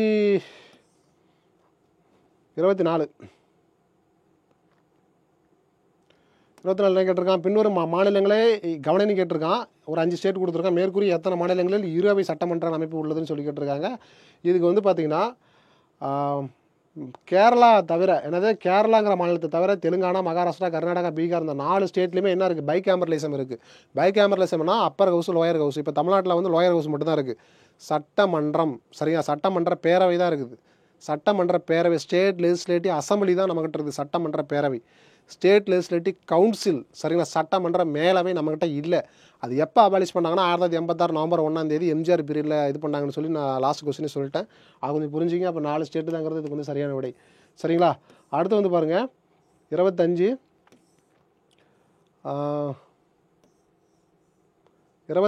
வந்து பார்த்தீங்கன்னா என்ன கொஸ்டின் கேட்குறாங்க அப்படின்னா, ஓகே, பின்வரும் கூற்றுகளை கவனி. அரசியலமைப்பு சட்டம் சட்ட மேலவையின் மொத்த உறுப்பினர் எண்ணிக்கையில் 40க்கு குறைவாக இருக்கக்கூடாதுன்னு சொல்லி இது கொடுத்துருக்காங்க. சரிங்களா, எது வந்து சரியானதுன்னு கொடுத்துருக்காங்க. 40க்கு கம்மின்னு சொல்லி கொடுத்துருக்காங்க. இது ஒன்று. சட்ட மேலவையின் அதிகபட்ச உறுப்பினர் எண்ணிக்கை மாநில சட்டமன்ற கீழவையின் மொத்த உறுப்பினர்களில் 1/3க்கு மேல் இருக்கக்கூடாதுங்கிறது இதுவும் என்னதான், சரிதான். ஓகேங்களா, அப்போ இதுக்கு ஆப்ஷன் என்ன கொடுத்துருக்காங்க, ரெண்டுமே சரின்னு மாதிரி தான் இருக்குது. இது பார்ப்போம். 1 மற்றும் 2ன்னு சொல்லி கொடுத்துருக்காங்க, சரியானது. சரிங்களா, 40க்கு குறைவாக இருக்கக்கூடாதுங்கிறது சரிதான். ஓகேங்களா, ஆமாம். எதில், சட்டமன்ற மேலவையில், அரசியலமைப்பு சட்டப்படி சட்டமன்ற மேலவை அப்பர் ஹவுஸ் இருக்குல்ல, ஆமாம், 40 உறுப்பினருக்கு குறைவாக இருக்கும், 40க்கு மேலே தான் இருக்கணும். அதேமாரி சட்டமன்றம் இருக்கா இல்லையா, கீழவையில் உள்ள மொத்த உறுப்பினர்களில் 1/3 உறுப்பினர்களுக்கு மேலே போகக்கூடாது. எங்கே, அப்பர் ஹவுஸ்லங்கிறது புரிஞ்சுக்க, ரெண்டுமே சரிதாங்கிறத புரிஞ்சுக்கலாம். அடுத்து வந்து பாருங்கள், சட்டமன்ற மேலவை உறுப்பினர்கள் நியமனம் குறித்த தவறான குற்றை அடையாளம் காணணும்னு சொல்லி கொடுத்துருக்காங்க. இதில் வந்து என்னன்னா 3 1/4 உறுப்பினர், அதாவது 1/3 உறுப்பினர்கள் உள்ளாட்சி அமைப்புகள் தேர்ந்தெடுக்கப்படுகிறார்கள். இது வந்து சரிதான். சரிங்களா, இது தப்புன்னு கேட்டிருக்காங்க. அதே 1/3 உறுப்பினர்கள் சட்டமன்ற உறுப்பினர் தேர்ந்தெடுக்கப்படுகிறார்கள். இதுவும் சரிதான். 1/12 புரியுதா, 12 1/4 உறுப்பினர்கள் பட்டதாரிகளாக பரிந்துரைக்கப்படுகிறார்கள். இதுவும் சரிதான். 6 1/4 பள்ளி மற்றும் கல்லூரி ஆசிரியர்களாக இது பண்ண போகிறாங்க அப்படிங்கிறது தப்பு. ஸ்கூல் மற்றும் காலேஜோடைய டீச்சர்ஸ் அண்ட் பிரின்சிபல்ஸ்லாம் இருக்காங்க, ப்ரொஃபஸர்லாம், அவங்க வந்து பார்த்தீங்கன்னா 1/12ன்னு வரும். இது வந்து 1/6ன்னு போட்டிருக்காங்க, தப்பு. சரிங்களா, ஓகே, அப்போ அதுதான் வந்து சரியான விடைங்கிறத நம்ம புரிஞ்சுக்கலாம். அடுத்து வந்து பாருங்கள் 27ஆம் கொஸ்டின், மாநில சட்டமன்ற மேலவைகள் பற்றி சரியான குற்றை அடையாளம் காணணும்னு சொல்லி கொடுத்துருக்காங்க. இது ஒரு நிரந்தரமற்ற அவைன்னு சொல்லி கொடுத்துருக்காங்க, சட்டமன்ற மேலவைன்னு கொடுத்துருக்காங்க. எது தப்புன்னு எது சரியான குற்றம்னு கேட்டிருக்காங்க. சரிங்களா, அது ஒரு நிரந்தரமற்ற அவை தான். எது, அப்பர் ஹவுஸ். சரிங்களா, ஓகே, அப்போ அது வந்து பார்த்தீங்கன்னா நிரந்தரமான அவை தான். இது வந்து தப்பு. அப்பர் ஹவுஸ் எப்பயுமே அங்கே ராஜ்யசபாவாக இருக்கட்டும், இங்கே வந்து அப்பர் ஹவுஸ் சட்டமன்ற மேலவையாக இருக்கட்டும், அது வந்து பார்த்தீங்கன்னா ஒரு நிரந்தரமானது, அதை கலைக்க முடியாது. ஆனால் நிரந்தரமற்ற அவைன்னு போட்டிருக்காங்க, தப்பு. அது உறுப்பினர்கள் 6 ஆண்டு காலத்திற்கு தேர்ந்தெடுக்கப்படுகிறார்கள் அப்படின்னு சொல்லி கொடுத்துருக்காங்க. அப்போ இதுதான் சரி. சரிங்களா, 6 ஆண்டுகளுக்கு ஒரு முறை வந்து என்ன பண்ணுறாங்க, அது தேர்ந்தெடுக்கப்படுகிறார்கள் அப்பர் ஹவுஸ்ங்கிறது சரிதான். அப்போ சட்டமன்ற மேலவை தலைவர் மாநில அமைச்சர்களுக்கு குழுவால் தேர்ந்தெடுக்கப்படுகிறார்கள், இது தப்பு. அதன் உறுப்பினர்கள் 6 1/4 உறுப்பினர்கள் ஒவ்வொரு 2 ஆண்டுகளுக்கு ஒரு முறை இது பண்ணுறாங்கிறது தப்பு. 1/6 1/3 மெம்பர்ஸ் தான் 2 இயர்ஸ், எவரி 2 இயர்ஸுக்கு ஒன்ஸ் என்ன பண்ணுறாங்க, மாறிக்கிட்டே இருப்பாங்க. அதை வந்து கலைக்க முடியாது. 2 இயர்ஸுக்கு ஒன்ஸ் வந்து என்ன பண்ணுறாங்க, 3 1/4 உறுப்பினர்கள் வந்து ரிட்டையர் ஆகிட்டே இருப்பாங்க, புது உறுப்பினர் வந்துகிட்டே இருப்பாங்க. அப்படியே 2 சீட்டு கேப் ஆச்சுன்னா 2 சீட் வந்துகிட்டே இருக்கும், 2 சீட் கேப் ஆனால் 2 சீட் வந்துகிட்டே இருக்கும் தான் அதுக்கான மீனிங். ஓகே, அப்போ அது வந்து நிரந்தரவே அதை கலைக்க முடியாதுங்கிறதா இந்த கான்செப்ட். ஓகேங்களா, ஓகே, அடுத்து வாங்க 28. ஓகே, பின்வரும் கூற்றுகளை கவனி. மாநில சட்டமன்றம் கீழவையின் அதிகபட்ச உறுப்பினர் எண்ணிக்கை வந்து 500ன்னு சொல்லி கொடுத்துருக்காங்க. இது சரிதான். புரியுதுங்களா, மாநில சட்டமன்ற கீழவையோட உறுப்பினர்கள், புரியுதுங்களா, அதிகபட்சம் ஒரு ஸ்டேட்டில் வந்து 500 உறுப்பினருக்கு மேலாம் போகக்கூடாது, 500 உறுப்பினருக்கு கீழே தான் இருக்கணுங்கிறது சரிதான். மாநில சட்டமன்ற கீழவையின் குறைந்தபட்ச உறுப்பினர் எண்ணிக்கை 40ன்னு சொல்லி கொடுத்துருக்காங்க. இது தப்பு. புரியுதுங்களா, அதாவது பார்த்தீங்கன்னா 60ன்னு வரும், இதுக்கு வந்து 40ன்னு கொடுத்துருக்காங்க, தப்பு. சட்டமன்ற கீழவை உறுப்பினர்கள் பதவி காலம் 5 ஆண்டுகளுங்கிறது சரிதான், எல்லாத்துக்கும் தெரிஞ்சது தான். அப்போ 1 மற்றும் 3 தான் வந்து பார்த்தீங்கன்னா சரியானதுங்கிறத நம்ம புரிஞ்சுக்கலாம். சரிங்களா, ஓகே, நெக்ஸ்ட் வந்து பாருங்கள். ஓகே, நெக்ஸ்ட் 29ஆவது கொஸ்டின் வந்து பாருங்கள், பொறுத்துக்குன்னு சொல்லி கொடுத்துருக்காங்க. ஜஸ்ட் இது ஒரு மெமரி பேஸ்டு தான். சரிங்களா, சமபங்கு அப்படிங்கிறது வந்து பார்த்தோன்னா பாருங்க, பணக்காரர்கள் அதிக வரி செலுத்த வேண்டும் அப்படிங்கிறதுக்கான ஒரு வரி நீதிக்கான மீனிங் தான் அது. சரிங்களா, நெக்ஸ்ட் வந்து பாருங்கள், நிச்சயம் அப்படிங்கிறது வந்து பார்த்தோன்னா முன்கூட்டியே வரியை அறிவிக்கும் அப்படின்னு சொல்லி கொடுத்துருக்காங்க. அடுத்தது வந்து நெகிழ்ச்சி அப்படிங்கிறது வந்து வருமானம் அதிகரித்தால் தானாகவே வரி செலுத்துதல் அப்படிங்கிறத புரிஞ்சுக்கிங்க. நெக்ஸ்ட்டு உற்பத்தி திறனுங்கிறது அதிக வருவாய் தரும் சில வரிகளை தேர்ந்தெடுக்கும் அப்படின்னு சொல்லி கொடுத்துருக்காங்க. சரிங்களா, அப்போ அது ஆப்ஷன் வந்து டி தான். இதுக்கு வந்து பார்த்தீங்கன்னா 2 3 4 1ங்கிறது சரியான விடைங்கிறத நம்ம புரிஞ்சுக்கலாம். ஓகே, அடுத்து வந்து 30. ஓகேங்களா, இந்தியாவில் வருமான வரி எப்போது அறிமுகப்படுத்தப்பட்டது அப்படின்னா 1860 தான் கொண்டு வரப்பட்டது. சரிங்களா, ஸோ இப்போ லார்டு கேனிங்னு சொல்கிறோமா இல்லையா, அது லார்ட் கேனிங் வந்து இந்தியாவோட வைஸ்ராயாக இருக்கும் பொழுது சரிங்களா, ஸ்மித் அப்படிங்கிறவர் தான் என்ன பண்ணிருக்காரு அப்படின்னா, ஜேம்ஸ் ஸ்மித்து அவர் தான் வந்து பார்த்தீங்கன்னா இந்த இன்கம் டேக்ஸுங்கிற முறையை வந்து 1860 கொண்டு வந்து ஆஃபீஸர். கவர்னர் யாருன்னு கேட்டாங்கன்னா, வைஸ்ராய் யாருன்னு கேட்டாங்கன்னா லார்ட் கேனிங். இது 2 பாயிண்ட் ரொம்ப முக்கியமானது.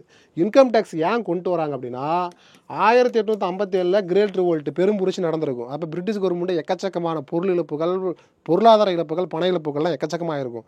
அந்த இழப்புகளை ஈடுகட்டுறதுக்கு மக்கள் மேலே டேக்ஸ் போட ஆரம்பிச்சிட்டான். புரியுதுங்களா? எப்போ 1857 போர், ஒரு 2-3 வருஷம் தாக்கு பிடிச்சி பார்த்தான், 3ஆவது வருஷம் வரியாக போட்டான். புரியுதுங்களா? இவ்வளோ தான் மீனிங். ஓகேவா? அடுத்து வந்து பாருங்கள் 31 பின்வரும் கூற்றுகளை கவனி. உயர்நீதிமன்ற நீதிபதிகளின் எண்ணிக்கை அரசியலமைப்பால் நிர்ணயிக்கப்படுகிறது அப்படின்னு சொல்லி கொடுத்துருக்காங்க. இதில் எது சரியானதுன்னு கேட்டிருக்காங்க. உயர்நீதிமன்ற நீதிபதிகளோட எண்ணிக்கையை வந்து அரசியலமைப்பெலாம் என்ன பண்ணல, நிர்ணயிக்கப்படல. சரிங்களா இல்லையா? அது வந்து கான்ஸ்டியூஷனில் மென்ஷன் பண்ணல. இது வந்து ஒரு இண்டிபெண்டன்ட் பாடி, இதுக்குன்னு தனியாக செப்பரேட்டாக ஒரு அப்பாயின்மெண்ட் பண்ணுறதுக்கு கொலீஜியம்னு ஒரு அமைப்பு இருக்குது. அவங்க வந்து பார்த்தீங்கன்னா எவ்வளோ எண்ணிக்கையும் சொல்லி ஏற்றுறது குறைக்கிறது எல்லாமே அவங்களே முடிவு பண்ணிக்குவாங்க. இதுக்கு வந்து பார்த்தீங்கன்னா என்ன பண்ணுறது, எனக்கு கான்ஸ்டியூஷன்லாம் சொல்லலை. புரியுங்களா? இது ஒன்று. உயர்நீதிமன்ற நீதிபதிகள் 62 வயது வரை பதவியில் இருப்பார்கள் அப்படிங்கிறது இது சரிதான். ஹைகோர்ட் ஜட்ஜு வந்து பார்த்தீங்கன்னா 62, சுப்ரீம் கோர்ட் ஜட்ஜுங்கிறது 65ங்கிறது பேசிக்காக புரிஞ்சுக்கிங்க. அப்போ வந்து 2 மட்டும்தான் அதுக்கு வந்து சரியான விடைங்கிறத நம்ம புரிஞ்சிக்கலாம். ஓகேவா?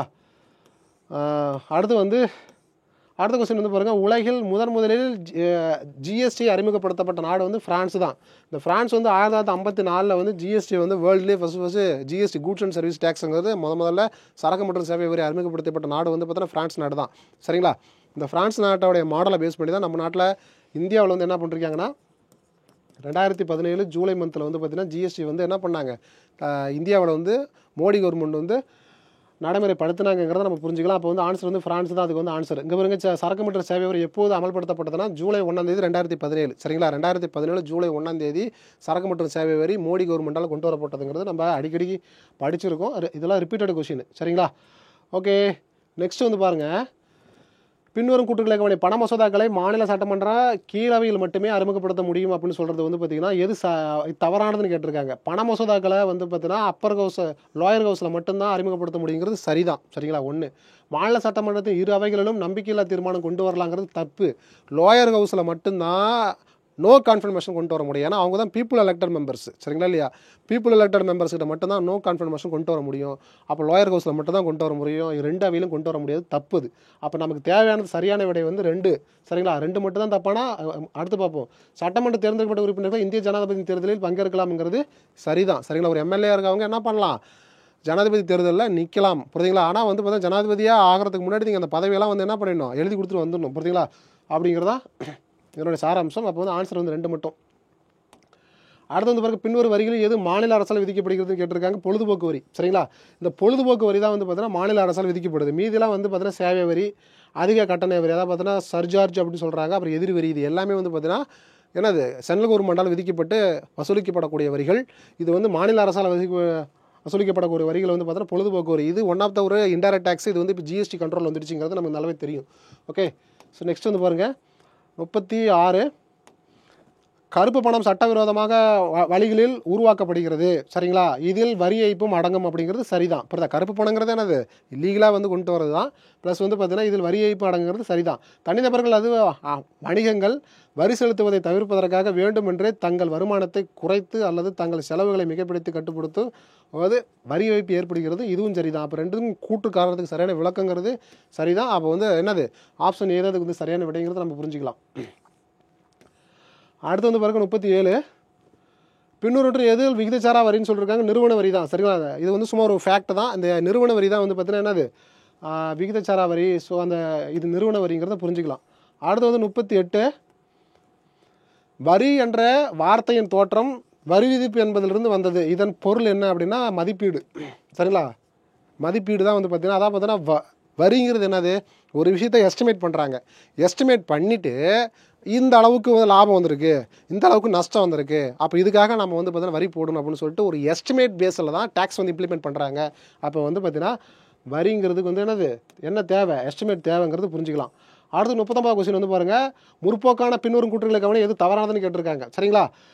முற்போக்கான வரி விகிதம் என்பது வரி அடிப்படை அதிகரிக்கும் போது வரி விகிதம் அதிகரிக்கும் ஒன்றாகும். இது சரி. சரிங்களா? அவன் தப்பானதை தான் கேட்டிருக்கான். இது வந்து சரி. பின்னோக்கிய வரி என்பது வரி அடிப்படை அதிகரிக்கும் போது வரி விகிதம் குறையும் என்றது இதுவும் சரிதான். அப்போ எது தப்புன்னு கேட்டிருக்காங்க, மேலே எதுவுமே இல்லை, எதுவுமே தப்பு இல்லை, எல்லாமே சரிதான் அப்படிங்கிறத நம்ம புரிஞ்சுக்கலாம். சரிங்களா? அடுத்து வந்து பாருங்கள் 40. தாராசுரம் ஐராதீஸ்வரர் கோயில் கட்டிய பேராசிரியர் யாருன்னா 2ஆம் ராஜராஜன் சொல்கிறாங்க. புரியுதுங்களா? முதல் ராஜராஜன்லாம் கண்டிப்பாக ஆப்ஷனில் இருக்கும். 2ஆம் ராஜராஜன் தான் என்னது இந்த தாராசுரம் ஐராதீஸ்வரர் கோயிலை கட்டினார். சரிங்களா? இந்த கோயிலோட சிறப்பு என்னன்னா எக்கச்சக்கமான ஸ்கல்ப்சர் பார்த்தோன்னா அந்த ஃபுல்லாக அந்த சிலை வடிவமைப்பு அவ்வளோ அருமையாக இருக்கும், அவ்வளோ டெக்னிக்கல் ஒர்க்காக இருக்கும். சரிங்களா இல்லையா? ஒரே தலையாக இருக்கும். இந்த பக்கம் வந்து பார்த்திங்கன்னா யானை, இந்த பக்கம் வந்து பார்த்தா காளமாடு. எப்படி இப்படி பார்த்தீங்கன்னா யானை மாதிரி தெரியும், இப்படி பார்த்தீங்கன்னா காளமாடு மாதிரி தெரியும். ஒரே கல், ஒரே தலை, ஆனால் 2 உடம்பு. சொல்கிறது புரியுதுங்களா? சரிகம பார்த்தீங்கன்னு சொல்லி ஸ்வரங்கள் இருக்குல்ல, 7 ஸ்வரங்களுக்கான படிக்கட்டு அங்கே தான் இருக்குது. சரிங்களா? இது வந்து பார்த்திங்கன்னா கும்பகோணத்தில் அரிசிலாறு ஓரமாக இருக்கக்கூடிய ஒரு பிரம்மாண்ட கோயில். இந்த கோயிலை கட்டினது யாரும் 2ஆம் ராஜராஜன். சரிங்களா இல்லையா? ஆமாம், இது ரொம்ப ரொம்ப ஒரு முக்கியமான விஷயம். ரொம்ப அருமையாக இருக்குது அந்த கோயிலுக்கு. முடிஞ்சால் போயிட்டு வாங்க. நெக்ஸ்ட் வந்து பாருங்கள், விஜயநகரம் மற்றும் நாயகரின் ஆட்சியாளர்கள் கட்டிடக்கலை பாணியின் முக்கிய அம்சங்கள். அவங்களுடைய பேட்டர்ன் சொல்லணும். ஏற்கனவே வந்து பார்த்து விஜயநகர பீரியடில் வந்து கல்தூண் மண்டபங்கள் அதிகமாக கட்டிப்பாங்கன்னு தான் சொல்லியிருக்கிறேன் நான்.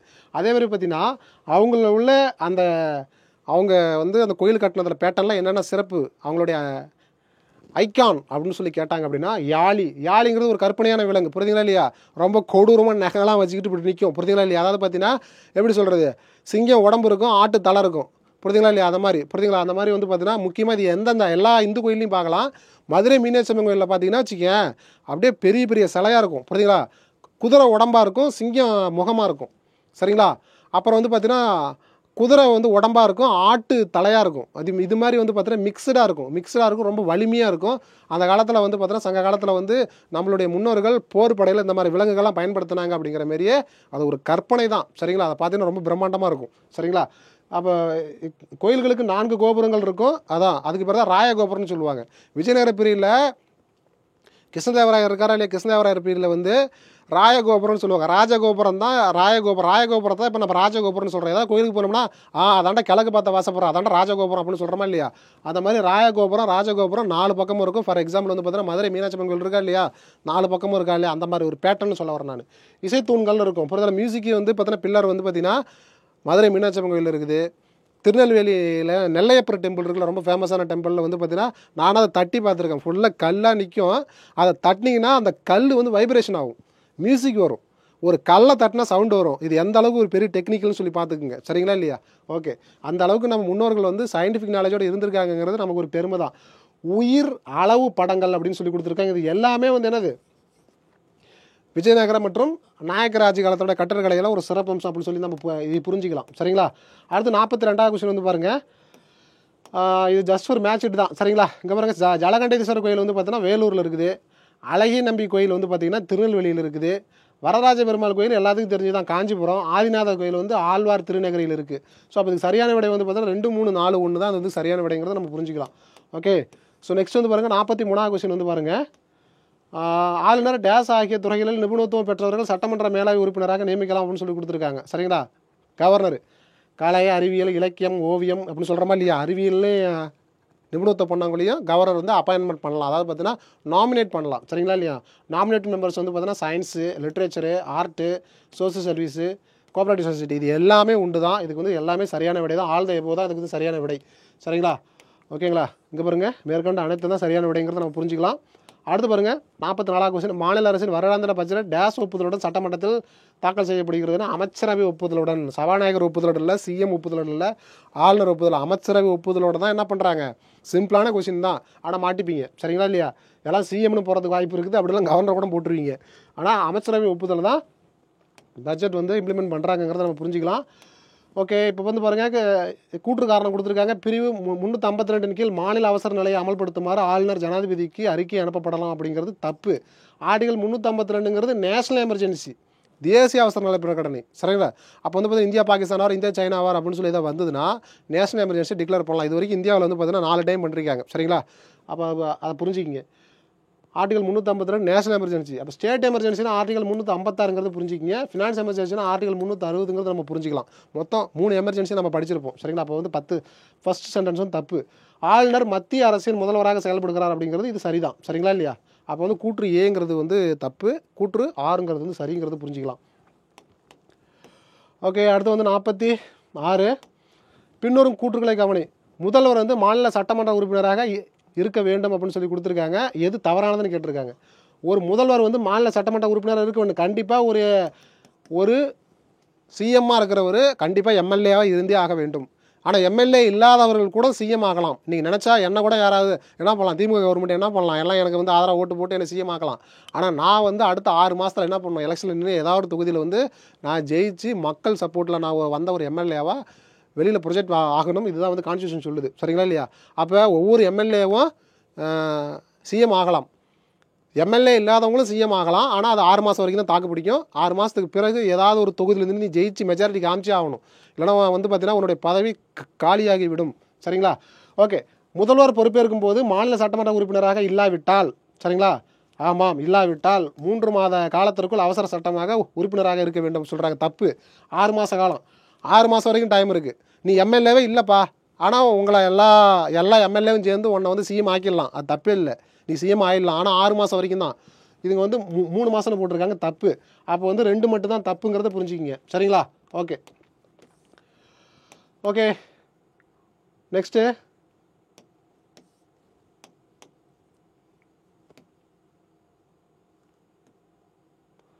ஓகே நெக்ஸ்ட் பாருங்க 47 கொஸ்டின். 47 என்ன சொல்லுதுன்னா, மாநில அரசின் கொள்கை முடிவுகளில் யாருடைய முடிவு இறுதியானதுன்னா முதலமைச்சருடைய முடிவு தான். புரியுது? அந்த பாலிசிலாம் இருக்குல்ல, அந்த பாலிசி சம்மந்தமான ஒரு ஃபைனல் அத்தாரிட்டி யாருன்னா நம்மளுடைய சிஎம் தான். அப்படிங்கிறது ஒரு சிம்பிளான கொஸ்டின் தான். சரிங்களா? ஓகே நெக்ஸ்ட் வந்து பாருங்கள், பின்வரும் கூற்றுகளை கவனி. அரசியலமைப்பை மீறியதற்காக மட்டுமே ஒரு உயர்நீதிமன்ற நீதிபதியை பதவி நீக்கம் செய்ய முடியும். சரிங்களா? அப்படின்னு கொடுத்துருக்காங்க. இது வந்து எது சரியானதுன்னு கேட்டிருக்காங்க. தப்பு. அரசியலமைப்பை மீறியதற்காக மட்டுமே, இந்த வார்த்தை தான் அங்கே வந்து மிஸ்டேக்கு. சரிங்களா? அரசியலமைப்பை மீறியதற்காக அவரை பதவி நீக்கலாம். அவர் ஏதாவது ஒரு பாலியல் குற்றங்களில் ஈடுபட்டிருந்தால், சரிங்களா, ஏதாவது வந்து பார்த்தீங்கன்னா மைண்ட் ஏதாவது அப்செட் ஆகி மனநலம் பாதிக்கப்பட்ட மாதிரி இருந்தால், இப்படி எதோ விஷயமா இருந்தாலும் அவரை என்ன பண்ணலாம், பதவி விட்டு தூக்கலாம். அப்படிங்கிறதான். வெறும் அரசியலமைப்பை மீறியதுக்காக மட்டும் அவரை வந்து தூக்குறதுங்கிறது சாத்தியமில்லை. அப்போ வந்து தப்பு இது. ஒரு நபர் உயர்நீதிமன்ற நீதிபதியாக மாறுவதற்கு 1 மற்றும் அதற்கு மேற்பட்ட உயர்நீதிமன்றங்களில் வழக்கறிஞராக குறைஞ்சது 10 ஆண்டுகள் அனுபவம் பெற்றிருக்க வேண்டும். அப்படிங்கிறது சரிதான். உயர்நீதிமன்ற நீதிபதி ஆகணும்ப்பா.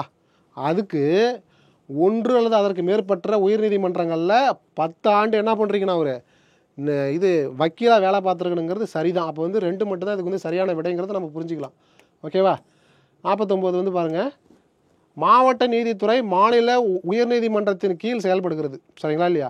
மாவட்ட நீதித்துறை மாநில உயர்நீதிமன்றத்தின் கீழ் செயல்படுகிறது. இது வந்து சரிதான். டிஸ்ட்ரிக்ட் கோர்ட் இருக்கா இல்லையா? அந்த டிஸ்ட்ரிக்ட் கோர்ட் வந்து என்னது, இப்போ தமிழ்நாட்டில் உள்ள டிஸ்ட்ரிக்ட் கோர்ட்லாம் வந்து பார்த்தீங்கன்னா அந்த தமிழ்நாட்டுடைய சென்னையில் உள்ள ஹைகோர்ட் கண்ட்ரோலில் தான் இருக்குங்கிறத நம்ம புரிஞ்சுக்கலாம். அரசியலமைப்பின்படி உயர்நீதிமன்றங்கள் தனித்தனி மற்றும் சுதந்திரமான நிறுவனங்கள் அப்படிங்கிறது இதுவும் சரிதான். சரிங்களா? தனித்தனி மற்றும் சுதந்திரமான நீதிமன்றங்கள். ஜுடிஷியல் டிபார்ட்மெண்ட்டுங்கிறது ஒரு இண்டிபெண்டன்ட் பாடி. சரிங்களா? அது மாதிரி புரிஞ்சுக்கிங்க. அப்போ கூற்று A மற்றும் R இரண்டும் சரிதான். அதுக்கு சரியான விளக்குங்கிறத நம்ம புரிஞ்சுக்கலாம். ஓகேங்களா? ஓகே அடுத்து வந்து பாருங்கள் 50வது கொஸ்டின். மாவட்ட நீதிபதிகள் டேஸால் நியமிக்கப்படுகிறார்கள் அப்படின்னு சொல்லி கேட்டிருக்காங்க. நார்மலாக டிஸ்ட்ரிக்ட் ஜட்ஜிக்கு வந்து பார்த்தீங்கன்னா டிஎன்பிசியில் எக்ஸாம் வைக்கிறாங்க. நல்லா கவனிச்சிங்கன்னா, டிஸ்ட்ரிக்ட் ஜட்ஜிக்கு வந்து என்ன பண்ணுறாங்க, டிஎன்பிசி எக்ஸாம் வைக்குது. டிஎன்பிசியில் எக்ஸாம் எழுதி பாஸ் பண்ணால் கூட டிஎன்பிசி வந்து ஆளை எடுத்து கொடுத்துரும். ஆனால் அவங்களுக்கான அப்பாயின்மெண்ட் ஆர்டர், அந்த பதவி பிரமாணம்லாம் பண்ண வைக்கிறது யாருன்னு கவர்னர்கிட்ட தான் என்ன பண்ணுவாங்க, பதவி பிரமாணம் பண்ணிக்குவாங்க. ஆன்சர் வந்து கவர்னர் தான். சரிங்களா? ஓகே நம்ம நெக்ஸ்ட்டு என்ன கொஸ்டின் பார்க்கலாம்னா, அங்கே பாருங்கள் 51வது கொஸ்டின் பார்க்கலாம். சரிங்களா? இதில் வந்து பாருங்கள் இந்த 51 வந்து சயின்ஸ் கொஸ்டின் வந்து ஸ்டார்ட் ஆகும் உங்களுக்கு. சரிங்களா? இந்த சயின்ஸில் வந்து மிக குறைந்த கால அளவில் மிக அதிக அளவு செயல்படும் விசை எது அப்படின்னு சொல்லி கேட்டிருக்காங்க. சரிங்களா? ஓகே இது வந்து பார்த்தீங்கன்னா ஆன்சர் வந்து பார்த்தீங்கன்னா கனத்தாக்கு விசை தான். சரிங்களா? மிக குறைந்த கால அளவில் மிக அதிக அளவு செயல்படும் விசை எனப்படுகிறது எதுன்னு கேட்டிங்கன்னா அது என்னது, கனத்தாக்கு விசை தான் வந்து இதுக்கு வந்து சரியான விடை. சரிங்களா? கொஞ்சம் ஃபாஸ்ட்டாகி முடிச்சிடலாம். அடுத்து பாருங்கள் 52வது கொஸ்டின். 2 அல்லது 2க்கு மேற்பட்ட சமமான அல்லது சமமற்ற விசைகள் ஒரே திசையில் ஒரு பொருள் மீது இணையாக செயல்பட்டால் அவை விசைகள் என்று அழைக்கப்படுகிறது. அப்படிங்கும்போது அது என்னது மாறுபட்ட இணை விசைகள் தான் இதுக்கு வந்து சரியான விடை. சரிங்களா? ஓகே நெக்ஸ்ட் வந்து பாருங்கள் ஓகே பரப்பு இழுவிசையின் பண்புகளில் பொருந்தாதது. தாவரங்களில் நீர் மேலேறுவதற்கு காரணம் பரப்பு இழுவிசையாகும். சரிங்களா? இது வந்து சரிதான். ஒரு குறிப்பிட்ட பருமனின் மிகச்சிறிய புறப்பரப்பை தரும் வடிவம் கோள வடிவமாகும். இதுவும் சரிதான். நீரின் பரப்பு இழுவிசை காரணமாக நீர் சிலந்தியானது நீரின் பரப்பில் எளிதாக நடக்கிறது அப்படிங்கிறது இதுவும் ஓகேவா, இது சரியானது தான். கடல் கொந்தளிப்பின் போது மாலுமிகள் கப்பலை சுற்றிலும் சோப்பு துகள்கள் அல்லது எண்ணெய் இந்த கொட்டுகிறார்கள் அப்படிங்கிறது இதுவும் சரிதான். அப்போ வந்து பார்த்தீங்கன்னா அனைத்தும் சரிதான். இதுக்கு வந்து சரியான விடைங்கிறத நம்ம புரிஞ்சுக்கலாம். சரிங்களா? ஓகே, நெக்ஸ்ட் வந்து பாருங்கள், பொறுத்துக. நேர்கோட்டு இயக்கம் அப்படிங்கிறது கயிற்றின் முனையில் கல்லினை கட்டி சுற்றுதல் ஒன்று. வளைவு பாதை இயக்கம் தானாக கீழே விழும் பொருள். ஓகேங்களா? ஸோ இதில் வந்து எதுக்கு மேட்ச்னு கேட்டிருக்காங்க. நேர்கோட்டு இயக்கம் வந்து பார்த்தீங்கன்னா தானாக கீழே விழும் பொருள் நேராக இருக்குது. ஓகேங்களா? நெக்ஸ்ட் வந்து பார்த்தீங்கன்னா வளைவு பாதை இயக்கம்ங்கிறது வந்து பார்த்தீங்கன்னா கயிற்றின் முனையில் கல்லினை சுற்றுதல் அப்படிங்கிறது தான் இதுக்கு சரியான விடை. நெக்ஸ்ட் வந்து பார்த்தீங்கன்னா வட்டப்பாதை இயக்கம் அப்படிங்கிறது பாய்மரத்தின், ஓகேங்களா, வட்டப்பாதை அப்படிங்கிறது வந்து பார்த்தீங்கன்னா வட்டப்பாதைங்கிறது பந்தினை வீசுதல். புரியுதுங்களா? வட்டப்பாதை இயக்கம் வந்து பந்தினை வீசுதல் தான் சரியான விடை. அப்புறம் தற்கலர்ச்சி இயக்கம் அப்படின்னா என்னது? பம்பரத்தின் இயக்கம். அலைவு இயக்கம் அப்படிங்கிறது தனி ஊசல் அப்படின்னு சொல்லலாம். ஒழுங்கற்ற இயக்கம் அப்படிங்கிறது என்னது? இந்த 5வது இது வரும். சரிங்களா? இது ஸ்பெல்லிங் மாறி இருக்குது. ஓகே, ஒரு நேரான இயக்கம் அப்படின்னு வரும். அப்போ இதுக்கு வந்து ஆப்ஷன் வந்து பார்த்தீங்கன்னா 2, 1, 4, 6, 3, 5 தான் இதுக்கு சரியான விடைங்கிறத நம்ம புரிஞ்சுக்கலாம். சரிங்களா? ஓகே, அடுத்து வந்து பாருங்கள், எந்த ஒரு பொருளின் புறப்பரப்பிற்கும் செங்குத்தாக செயல்படும் விசை டேஸ் எனப்படும் என்று அழைக்கப்படுகிறது அப்படின்னா உந்து விசை தான் இதுக்கு வந்து சரியான விடை. ஓகே, கீ மட்டும் பார்த்துருவோம், கொஞ்சம் டக்குன்னு, கொஞ்சம் ஃபாஸ்ட்டாக, டைம் இல்லை. சரியான கூற்று மற்றும் கூற்றுகளை தேர்வு செய்ய. வேலை என்பது விசை மற்றும் விசையின் திசையில் அடைந்த திசைவேகம் ஆகியவற்றின் பெருக்கல் பலனாகும். SI அலகில் செய்யப்பட்ட வேலையின் அளவை ஜூல் என்ற அலகால் அளவீடு செய்கின்றோம் அப்படிங்கிறது என்னது? இதில் எது கேட்டிருக்காங்க அப்படின்னா என்ன கேட்டிருக்காங்க? கீழ்கண்ட கூற்றுகளை கவனம் எது சரின்னு கேட்டிருக்காங்க. சரிங்களா? அப்போ வந்து பார்த்திங்கன்னா 1 மட்டும்தான் இதுக்கு வந்து சரிங்கிறத நம்ம புரிஞ்சுக்கலாம். ஓகேங்களா? ஓகே, அடுத்தது 57ல் வந்து பாருங்கள், நேர்கோட்டு இயக்கம். சரியா? இந்த நேர்கோட்டு இயக்கம் வந்து பார்த்திங்கன்னா தானே கீழே விழும் பொருள் தான் நேர்கோட்டு இயக்கம். சரிங்களா? தற்சுழற்சி இயக்கம் பம்பரத்தின் இயக்கம். ஓகே, அடுத்தது வந்து பார்த்திங்கன்னா வட்டப்பாதை இயக்கம் அப்படிங்கிறது கயிற்றின் ஒரு முனையில் கல்லை கட்டி சுற்றுதல் அப்படிங்கிறது. ஒழுங்கற்ற இயக்கம் அப்படிங்கிறது மக்கள் நெருக்கம் மிகுந்த தொலைவில் நடந்து செல்லும் மனிதர்கள் அப்படிங்கிறது. சரிங்களா? அப்போ இதுக்கு சரியான விடை வந்து பார்த்திங்கன்னா 3, 1, 4, 2 தான் சரியான விடைங்கிறத நம்ம புரிஞ்சுக்கலாம். ஓகேங்களா? நெக்ஸ்ட்டு 58ல் வந்து பாருங்கள், சரியான கூற்று. இந்த கூற்றுகளை தேர்ந்தெடு. கொடுக்கப்பட்ட கால இடைவெளியில் பொருளின் இறுதி நிலைக்கும் அதன் ஆரம்ப நிலைக்கும் இடையே உள்ள வேறுபாடு தான் இடப்பெயர்ச்சி என்று அழைக்கப்படுகிறது. சரிங்களா? இதில் என்ன கேட்டிருக்காங்க அப்படின்னா இந்த கரெக்ட் ஸ்டேட்மெண்ட் தான் கேட்டிருக்காங்க. சரிங்களா? ஸோ கரெக்ட் ஸ்டேட்மெண்ட் தான் கேட்டிருக்காங்க. அப்போ இது வந்து சரிதான் ஃபஸ்ட்டு இது. சரிங்களா? இடப்பெயர்ச்சியின் SI அலகு மற்றும் அளவுரு முறையை சதுர கிலோமீட்டர் மற்றும் ஸ்கேலர் அளவாகும். இது தப்பு இது. சரிங்களா? அது வந்து பார்த்தீங்கன்னா ஒரு வெக்டர் அளவு, இது வந்து தப்பு, ஸ்கேலர்னு போட்டிருக்காங்க. ஓகே, நெக்ஸ்ட் வந்து பாருங்கள் 59. 1 HP என்பது டேஸ் வாட், 746 வாட். அதாவது பார்த்தீங்கன்னா ஒரு ஹார்ஸ் பவர்னு சொல்கிறாங்க. ஒரு குதிரை திறனுங்கிறது 746 வாட்டுங்கிறது இதில் வந்து ஆன்சர். சரிங்களா? அப்போ ஆன்சர் வந்து என்னது? ஆப்ஷன் ஏ தாங்கிறது நம்ம புரிஞ்சுக்கலாம். நெக்ஸ்ட் பாருங்கள் 60. திசையை கருதாமல் ஒரு நகரும் பொருள் கடந்த பாதையின் நீளமே அப்பொருள் கடந்த டேஸ் என கூறலாம் அப்படிங்கிறது தொலைவு. சரிங்களா? இதுக்கு வந்து ஆன்சர் வந்து தொலைவு தான். சரிங்களா? ஓகே, அடுத்தது பாருங்கள், ஒவ்வொரு பொருளும் தன் மீது சமன் செய்யப்படாத புறவிசை எதுவும் செயல்படாத வரையில் தமது ஓய்வு நிலையிலேயோ அல்லது சென்று கொண்டிருக்கும் நேர்கோட்டு இயக்க நிலையிலேயோ மாற்றுவதை எதிர்க்கும் தன்மை எது அழைக்கப்படுகிறது? நிலைமம் என்று அழைக்கப்படுகிறது. சரியா? எப்பவுமே நிலைமம் ஸ்டாண்டர்டாக இருக்கும் அப்படிங்கிறது அதுக்கு வந்து ஆன்சர். சரிங்களா? ஓகே, நெக்ஸ்ட் பாருங்கள். ஸோ கீ தான் பார்க்குறோம் நம்ம. ஓகேங்களா? ஸோ பறவை தமது சிறகுகளின் விசை மூலம் காற்றினை கீழே தள்ளுகின்றன. காற்றானது அவ்விசைக்கு சமமான விசையினை உருவாக்கி பறவையை மேலே பறக்க வைக்கிறது. இது வந்து என்னது? நியூட்டனின் 3ஆம் விதி. ஒவ்வொரு விசைக்கும் எதிர் விசை இருக்கிறது என்னது? நியூட்டனின் 3ஆம் விதிங்கிறத புரிஞ்சுக்கலாம். ஓகே, நெக்ஸ்ட் பாருங்கள், தடையின்றி தானே கீழே விழும் பொருள் முடுக்கம் டேஸ் என்ற எழுத்தால் குறிக்கப்படுகிறது அப்படிங்கிறது வந்து என்னது? -G அப்படிங்கிறது அதுக்கு வந்து சரியான விடை. சரிங்களா? கிராவிடேஷன் ஃபோர்ஸ்னு சொல்லுவாங்கள்ல அது. அடுத்தது வந்து பாருங்கள், 3 மற்றும் மூடிய மற்றும் ஓய்வு நிலையில் உள்ள திரவத்தின் எந்த ஒரு புள்ளிகளுக்கும் அளிக்கப்படும் அழுத்தமானது அத்திரவத்தின் அனைத்து புள்ளிகளுக்கும் சமமாக பகிர்ந்தளிக்கப்படும் அப்படிங்கிறது பாஸ்கல் விதியை தான் அப்படி சொல்கிறாங்க. சரிங்களா? இந்த விதியோட டெஃபினேஷன் தான் அது. ஓகே, ஓகே, நெக்ஸ்ட் பாருங்கள், ஒரு சிறுவன் குடைராட்டினத்தில் 10 மீட்டர் பை வினாடி என்ற மாறாத வேகத்தில் சுற்றி வருகிறான். இக்கூற்றிலிருந்து நாம் அறிவது என்னன்னு கேட்டிருக்கு. சிறுவனின் இயக்கம் முடுக்கப்பட்ட இயக்கமாக இருக்கும். சிறுவனின் இயக்கம் முடுக்கப்படாத இயக்கங்கிறத இதுக்கு வந்து ஆன்சர். நியூட்டனின் இயற்பியல் மாறிலி மதிப்பு டேஸ் அப்படின்னு சொல்லி கேட்டிருக்காங்க. 6.673 × 10 பவர் -1 -11 தான் இதுக்கு வந்து சரியான விடை. ஓகேங்களா? ஓகே.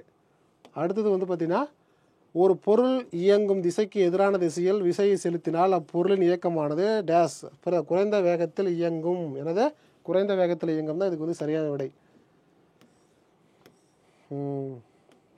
சரியான கூற்று மற்றும் கூற்றுகளை தெரிவு செய்க அப்படின்னு சொல்லி கொடுத்துருக்காங்க. ஓய்வு நிலையில் இருக்கும் பொருள்களின் காணப்படும் உராய்வு நிலை உராய்வு என அழைக்கப்படுகிறது. சரிங்களா? இது ஒன்று சரிதான். புரியுதா? ஒரு பொருள் இயக்கத்தில் இருக்கும்போது ஏற்படும் உராய்வு இயக்கம் உராய்வு என்று அழைக்கப்படுகிறது. இதுவும் சரிதான். 1 மற்றும் 2 சரிங்களா? இது ரெண்டுமே சரிதாங்கிறத புரிஞ்சுக்கிங்க. ஓகேங்களா? 69 பந்தை உதைத்தல் அப்படிங்கிறது வந்து பார்த்தீங்கன்னா என்னது? அது ஒரு தொடு விஷயத்தை பந்தை போய் டச் பண்ணுறது அப்படிங்கிறது. அதேமாரி இலை கீழே விழுதல் அப்படிங்கிறது என்னது அப்படின்னு சொல்லி கேட்டிருக்காங்க. சரிங்களா? இது வந்து தொடா விசை அப்படிங்கிறது. புரியுதா? இலை வந்து கீழே வீதுன்னா என்னது? ஆட்டோமேட்டிக்காக அது மட்டும் வீது. அது வந்து எதுவும் என்ன பண்ணல, ஃபோர்ஸ்லாம் எதுவும் இல்லை அப்படிங்கிறது. அது வந்து தொடாத விசை அப்படிங்கிறது தான் நமக்கான ஆன்சர். சரிங்களா? நெக்ஸ்ட் பாருங்கள் ஆன்சரு. கீதா தன் தந்தையின் வண்டியினை எடுத்துக்கொண்டு அவளுடைய வீட்டிலிருந்து 40 கிலோமீட்டர் தொலைவில் உள்ள மாமா வீட்டிலிருந்து 40 கிலோமீட்டர் தொலைவில் உள்ள மாமா வீட்டிற்கு செல்கிறார் அப்படின்னா அங்கு செல்வதற்கு 40 நிமிடங்கள் எடுத்துக்கொண்டால், சரிங்களா? இதில் வந்து கூற்று 1, 2 கொடுத்துருக்காங்க. கீதாவின் வேகம் 1 km/நிமிடம், கீதாவின் வேகம் 1 km/மணி அப்படின்னு சொல்லி கொடுத்துருக்காங்க. சரிங்களா? ஸோ இதுக்கு வந்து சரியான விடைன்னு பார்க்கும்பொழுது, சரிங்களா, இதுக்கு சரியான விடை வந்து பார்த்தீங்கன்னா ஏ தான். அதாவது பார்த்தீங்கன்னா கூற்று 1 மட்டும் தான் சரிங்கிறத நம்ம புரிஞ்சுக்கலாம். சரிங்களா? ஓகே. நெக்ஸ்ட் பாருங்கள். விசையின் செயல்பாட்டால் பொருள் மீது ஏற்படும் விளைவுகளை பற்றி பயிலும் அறிவியல் பாடம் டேஸ் ஆகும். எந்திரவியல் தான் இதுக்கு வந்து சரியான விடை. சரிங்களா? ஓகே. நெக்ஸ்ட் வந்து பாருங்கள். கிளைகள் உலுக்கிய பின் மரத்திலிருந்து கீழே விழும் இலைகள், பழுத்த பின் விழும் பழங்கள், இவை யாவும் எடுத்துக்காட்டாகும் அப்படிங்கிறது எதுக்கு? ஓய்வு நிலைக்கு.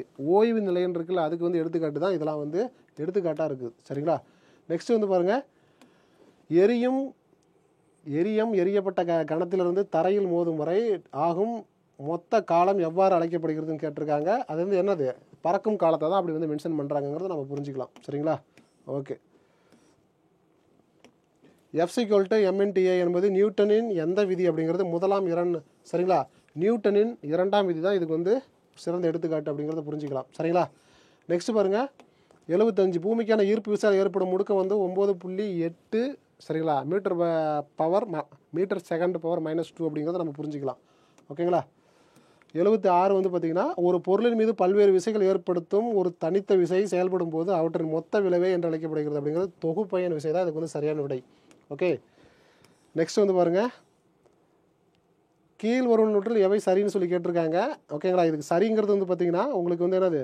விசை = நிறை என்ற திசை வேகங்கிறது தப்பு. சரிங்களா? அடுத்து வந்து பார்த்தீங்கன்னா முடுக்கம் = திசை வேகம் பை காலம்ங்கிறது இது சரிதான். இது சரி. சரிங்களா? வேலை விசை என்று இடப்பெயர்ச்சிங்கிறது வந்து பார்த்தீங்கன்னா இதுவும் சரிதான். திறன் வேலை பை காலங்கிறது இதுவும் சரிதான். அப்போ வந்து 2, 3, 4 தான் இதுக்கு வந்து சரியான விடைங்கிறத நம்ம புரிஞ்சுக்கலாம். சரிங்களா? ஓகே. அடுத்தது வந்து பார்த்திங்கன்னா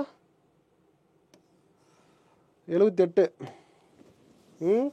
விண்வெளியில் ஈர்ப்பு விசை இல்லாதனால் குறைவாக இருப்பதனால் பொருளின் மீது அனைத்து விசைகளும் சமமாக இருக்கிறது. இதனால் விண்வெளியில் நீர்த்துளியானது கோள வடிவம் பெறுகிறது. அவ்வாறு கோள வடிவம் எடுப்பதனால் நீர்த்துளி வந்து மிக குறைவான மேற்பரப்பு கொண்ட வடிவத்தை ஏற்கிறது அப்படிங்கிறது தான் இதுக்கு வந்து சரியான விடை. சரிங்களா?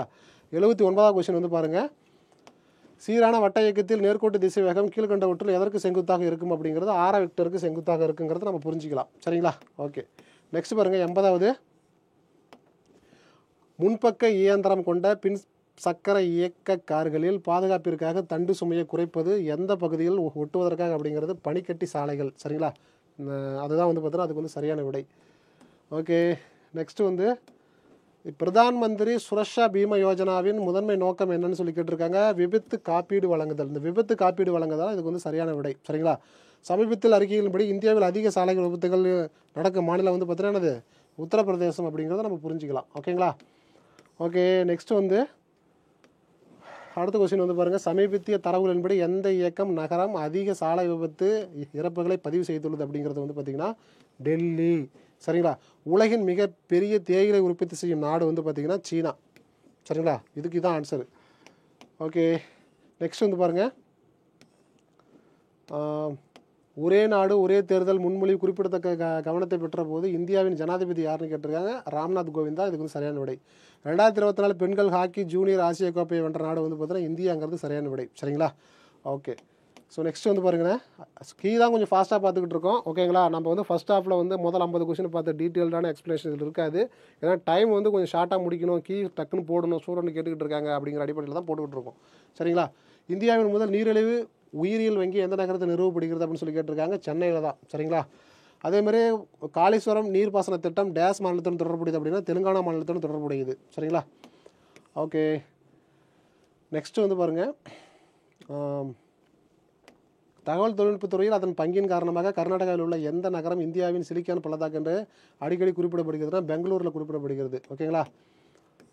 அடுத்தது 90 வந்து பார்த்திங்கன்னா, இஸ்ரோ மற்றும் நாசா நிசார் செயற்கைக்கோளின் முதன்மை நோக்கம் என்னன்னு சொல்லி கேட்டிருக்காங்க. பூமியின் மாற்றங்கள் மற்றும் இயற்கை பேரழிவுகளை கண்காணித்தல் அப்படிங்கிறத சரியான விடை. ஓகேங்களா? ஸோ இதில் வந்து பாருங்கள், தமிழ் வந்து பார்த்திங்கன்னா பொறுத்துக்க. ஓகேங்களா? இந்த காணி அப்படிங்கிறது வந்து பார்த்திங்கன்னா உங்களுக்கு டி 1/80, 4மா அப்படிங்கிறது 1/5, முக்காணி அப்படிங்கிறது 3/80, மாக்காணி அப்படிங்கிறது வந்து என்னது 1/16. அப்போ வந்து இதுக்கு வந்து ஆன்சர் வந்து பார்த்தீங்கன்னா 1க்கு டி, 2க்கு சி, 3க்கு ஏ, 4க்கு பி தான் இதுக்கு வந்து சரியான விடைங்கிறத நம்ம புரிஞ்சிக்கலாம். ஓகேங்களா? வரிசைப்படுத்தி எழுதுன்னு கேட்டிருக்காங்க. தமிழ், தமிழா, ட்ரமிழா, திராவிட, திராவிடா, இதுதான் வந்து இதுக்கு வந்து சரியான விடை. சரிங்களா? ஓகே. அடுத்து வந்து பார்த்தீங்கன்னா பொறுத்துக்கு தான் கேட்டிருக்காங்க. நடுத்திராவிடம் அப்படின்னா உங்களுக்கு வந்து கதபா வரும், வட திராவிடம் அப்படின்னா மால்டோ வரும், தென் திராவிடம் அப்படின்னா கொடகு வரும். இதுதான் இதுக்கு வந்து சரியான விடை. அதாவது பார்த்தீங்கன்னா 1க்கு பி, 2க்கு ஏ, 3க்கு சி தான் இதுக்கு வந்து சரியான விடைங்கிறத நம்ம புரிஞ்சிக்கலாம். ஓகே. அடுத்து வந்து 94 வந்து பாருங்கள், ஆரளவு அப்படிங்கிறது ஆர ப்ளஸ்ஸு லவ் அப்படிங்கிறது இது வந்து பார்த்தீங்கன்னா பொருந்தாதது எதுன்னு கேட்டிருக்காங்க, தப்பாக இருக்கிறது எதுன்னு கேட்டிருக்காங்க. சரிங்களா? கருங்கோளுங்கிறது கருமை ப்ளஸ் கோல் நமக்கு நல்லாவே தெரியும். பெருந்தேனுங்கிறது பெருமை ப்ளஸ் தேன்னு சரியாக நல்லா தெரியும். சேவடிங்கிறது செம்மை ப்ளஸ் அப்படின்னு தெரியும். ஆரளவுங்கிறது வந்து பார்த்தீங்கன்னா ஆரா ப்ளஸ் லவ் அப்படின்னு சொல்லி போட்டிருக்காங்க. இதுதான் தப்பு. சரிங்களா? ஓகே. நெக்ஸ்ட் வந்து பாருங்கள், 95 வந்து பார்த்தீங்கன்னா பேரகராதி அப்படிங்கிறது வந்து பார்த்திங்கன்னா லெக்சிகன் தான் பேரகராதி. சரிதான். ஓகேங்களா? ஒப்பிலக்கணம் அப்படிங்கிறது கம்பேரிட்டிவ் கிராமர். புரியுதுங்களா? அதுவும் சரிதான். ஒளியன் அப்படிங்கிறது ஃபொனமி அப்படிங்கிறது. சரிங்களா? இதுவும் சரிதான். அப்போ வந்து 1க்கு ஏ, 2க்கு பி, 3க்கு சி தான் இதுக்கு வந்து சரியான விடைங்கிறத நம்ம புரிஞ்சிக்கலாம். சரிங்களா? ஓகே. நெக்ஸ்ட் வந்து பார்த்தா 96 சைபர் ஸ்பேஸ் அப்படிங்கிறது வந்து பார்த்திங்கன்னா என்னது, சைபர் ஸ்பேஸ் அப்படிங்கிறது இணையவெளி அப்படிங்கிறதா சரியான விடை. சரிங்களா? சாஃப்ட்வேர் அப்படிங்கிறது வந்து பார்த்திங்கன்னா மென்பொருள் அப்படிங்கிறதா சரியான விடை. நெக்ஸ்ட்டு பார்த்தீங்கன்னா கர்சர் அப்படின்னா வந்து என்னது, சுட்டி. சரிங்களா? ஃபோல்டர் அப்படின்னா அது ஒரு உரை. அப்போ வந்து இதுக்கு வந்து ஆன்சர் வந்து 1க்கு சி, 2க்கு ஏ, 3க்கு பி, 4க்கு டி தான் இதுக்கு வந்து சரியான விடைங்கிறத நம்ம புரிஞ்சிக்கலாம். சரிங்களா? நெக்ஸ்ட்டு பாருங்கள், 97 சந்திப்பிழையற்ற வாக்கியங்களை கூறுக, அந்த காட்சியை பார் அப்படின்னு சொல்லி கொடுத்துருக்காங்க. என்னது அந்த காட்சியை பார் அப்படிங்கிறது. சரிங்களா? இதான் வந்து பார்த்தீங்கன்னா சந்திப்பிழை அற்ற வாக்கியம். அந்த காட்சி இங்கே வந்து இக்கு வருதா இல்லையா, இப்போ வருதா இல்லையா, அப்போ அதெல்லாம் இல்லாமல் இருந்தால் பிழை. அப்போ இதெல்லாம் இருக்கிறதால பிழையற்ற ஒரு வாக்கியம் அப்படிங்கிறத நம்ம புரிஞ்சிக்கலாம். சரிங்களா? அப்போ ஆன்சர் வந்து பார்த்தீங்கன்னா இதுக்கு வந்து ஏ தான். அடுத்து 98 பாருங்கள், ஆங்கில சொல்லுக்கு நேரான தமிழ் சொல்லை அறிக்கை அப்படின்னு சொல்லி கேட்டிருக்காங்க. ஸோ பயண படகுகள். சரிங்களா? அது வந்து பார்த்தீங்கன்னா என்னது ஃபெரரிஸ். ஓகேங்களா? கடற்பயணம் அப்படிங்கிறது பார்த்தீங்கன்னா ஓஏஜ். நெக்ஸ்ட்டு வந்து பார்த்தீங்கன்னா கலப்படம் அப்படிங்கிறது வந்து பார்த்திங்கன்னா அடல்ட்ரேஷன். பண்டம்ங்கிறது கமாடிட்டி அப்படிங்கிறது. அப்போ வந்து பார்த்தீங்கன்னா இதுக்கு ஆன்சர் வந்து என்னது 3, 4, 2, 1 தான் இதுக்கு சரியான விடை. சரிங்களா? ஓகே. நெக்ஸ்ட்டு 99 அகர வரிசைப்படி சொற்களை என்ன பண்ணுறது சீர் செய்க அப்படின்னு சொல்லி எடுத்துருக்காங்க. எல்லாமே வந்து வா வா விவியில் தான் இருக்குது. அப்போ வந்து பார்த்தீங்கன்னா ஃபஸ்ட்டு என்ன தான் வரும், வா தான் வரும். புரியுதுங்களா? அது குறியில் வா. அடுத்து வந்து நெடில் வா, வாக்கு. 3 வந்து விசை வரும். அடுத்து வந்து வீழ்ச்சி வரும். இதுதான் வந்து இதுக்கு சரியான விடை. வம்பு, வாக்கு, விசை, வீழ்ச்சி தான் இதுக்கு வந்து சரியான விடைங்கிறத புரிஞ்சுக்கிங்க. சரிங்களா? அடுத்து வந்து 100 வந்து அடி டேஸ் வகைப்படும் சொல்லி கேட்டிருக்காங்க. என்னது அடி வந்து பார்த்தீங்கன்னா என்னது 5 வகைப்படும். சரிங்களா இல்லையா? ஓகே. அப்போ வந்து இந்த வீடியோவில் நம்ம என்ன பார்த்துருக்கோம் அப்படின்னா எஸ்ஐ அண்ட் எஸ்எஃப்க்கான ஃப்ரீ டெஸ்ட்டு 10. சரிங்களா? அதுக்கு வந்து கொஸ்டின் நம்பர் 1லேருந்து 100 வரைக்கும் உள்ள கீஸ் அண்ட் எக்ஸ்ப்ளனேஷன் ஃபுல்லாகவே பார்த்துட்டோம். இது தொடர்ந்து வந்து 101லேருந்து 140 வரைக்கும் உள்ள மேக்ஸ் அண்ட் சைக்காலஜி டிஸ்கஷன் வீடியோவை வந்து அப்லோட் பண்ணுவோம். தொடர்ச்சியாக ஃபாலோ பண்ணுங்கள். ஸோ சப்போர்ட் பண்ணுங்கள். ஸோ நம்மளோட டெலகிராம் சேனல் ஜாயின் பண்ணுறது மூலமாக எல்லா கொஸ்டினும் உங்களுக்கு கிடைக்கும். சரிங்களா? நீ இப்போ தான் இந்த வீடியோ பார்க்குறீங்க அப்படின்னா டெலகிராம் சேனல் ஜாயின் பண்ணிக்கிங்க. அதில் போய் ஃபைல்ஸில் போய் பார்த்தீங்கன்னா இதுக்கு முன்னாடி போட்ட எல்லா கொஸ்டின் பேப்பர் கீஸ் எல்லாமே அதில் இருக்கும். சரிங்களா? ஸோ ஷெட்யூல் எல்லாமே இருக்குது. அதை நீங்கள் ஃபாலோ பண்ணிக்கலாம். சரிங்களா? இனி வரக்கூடிய டெஸ்ட் எல்லா பிடிஎஃப்புமே அந்த டெலகிராம் சேனலில் நாங்கள் போட்டுருவோம். நீங்கள் இது ஃபாலோ பண்ணிக்கலாம். சரிங்களா? ஓகே, இதேமாரி நம்மளுக்கு வந்து பார்த்தீங்கன்னா நம்மளோட அகாடமியில் டிஎன்பிஎஸ்சி குரூப் 4 குரூப் 2க்கு ஒரு combined classes and test batch வந்து நம்ம ஸ்டார்ட் பண்ணிருக்கோம். அதுக்கான செப்பரேட் வீடியோவும் நாங்கள் போட்டிருக்கோம். ப்ளஸ் வந்து டெஸ்ட் பேட்ச் அண்ட் அது கோர்ஸுக்கான டீட்டெயில்டு பிடிஎஃப், சரிங்களா, அதுவும் நாங்கள் என்ன பண்ணுறோம் அப்படின்னா டெலகிராம் சேனலில் அப்லோடு பண்ணிருக்கோம். ஸோ அதை எல்லாமே ஓப்பன் பண்ணி பாருங்கள். உங்கள் நண்பர்களுக்கு ஷேர் பண்ணுங்கள். இந்த நல்ல வாய்ப்பை நீங்கள் எல்லோரும் பயன்படுத்திக்கிங்க. நன்றி.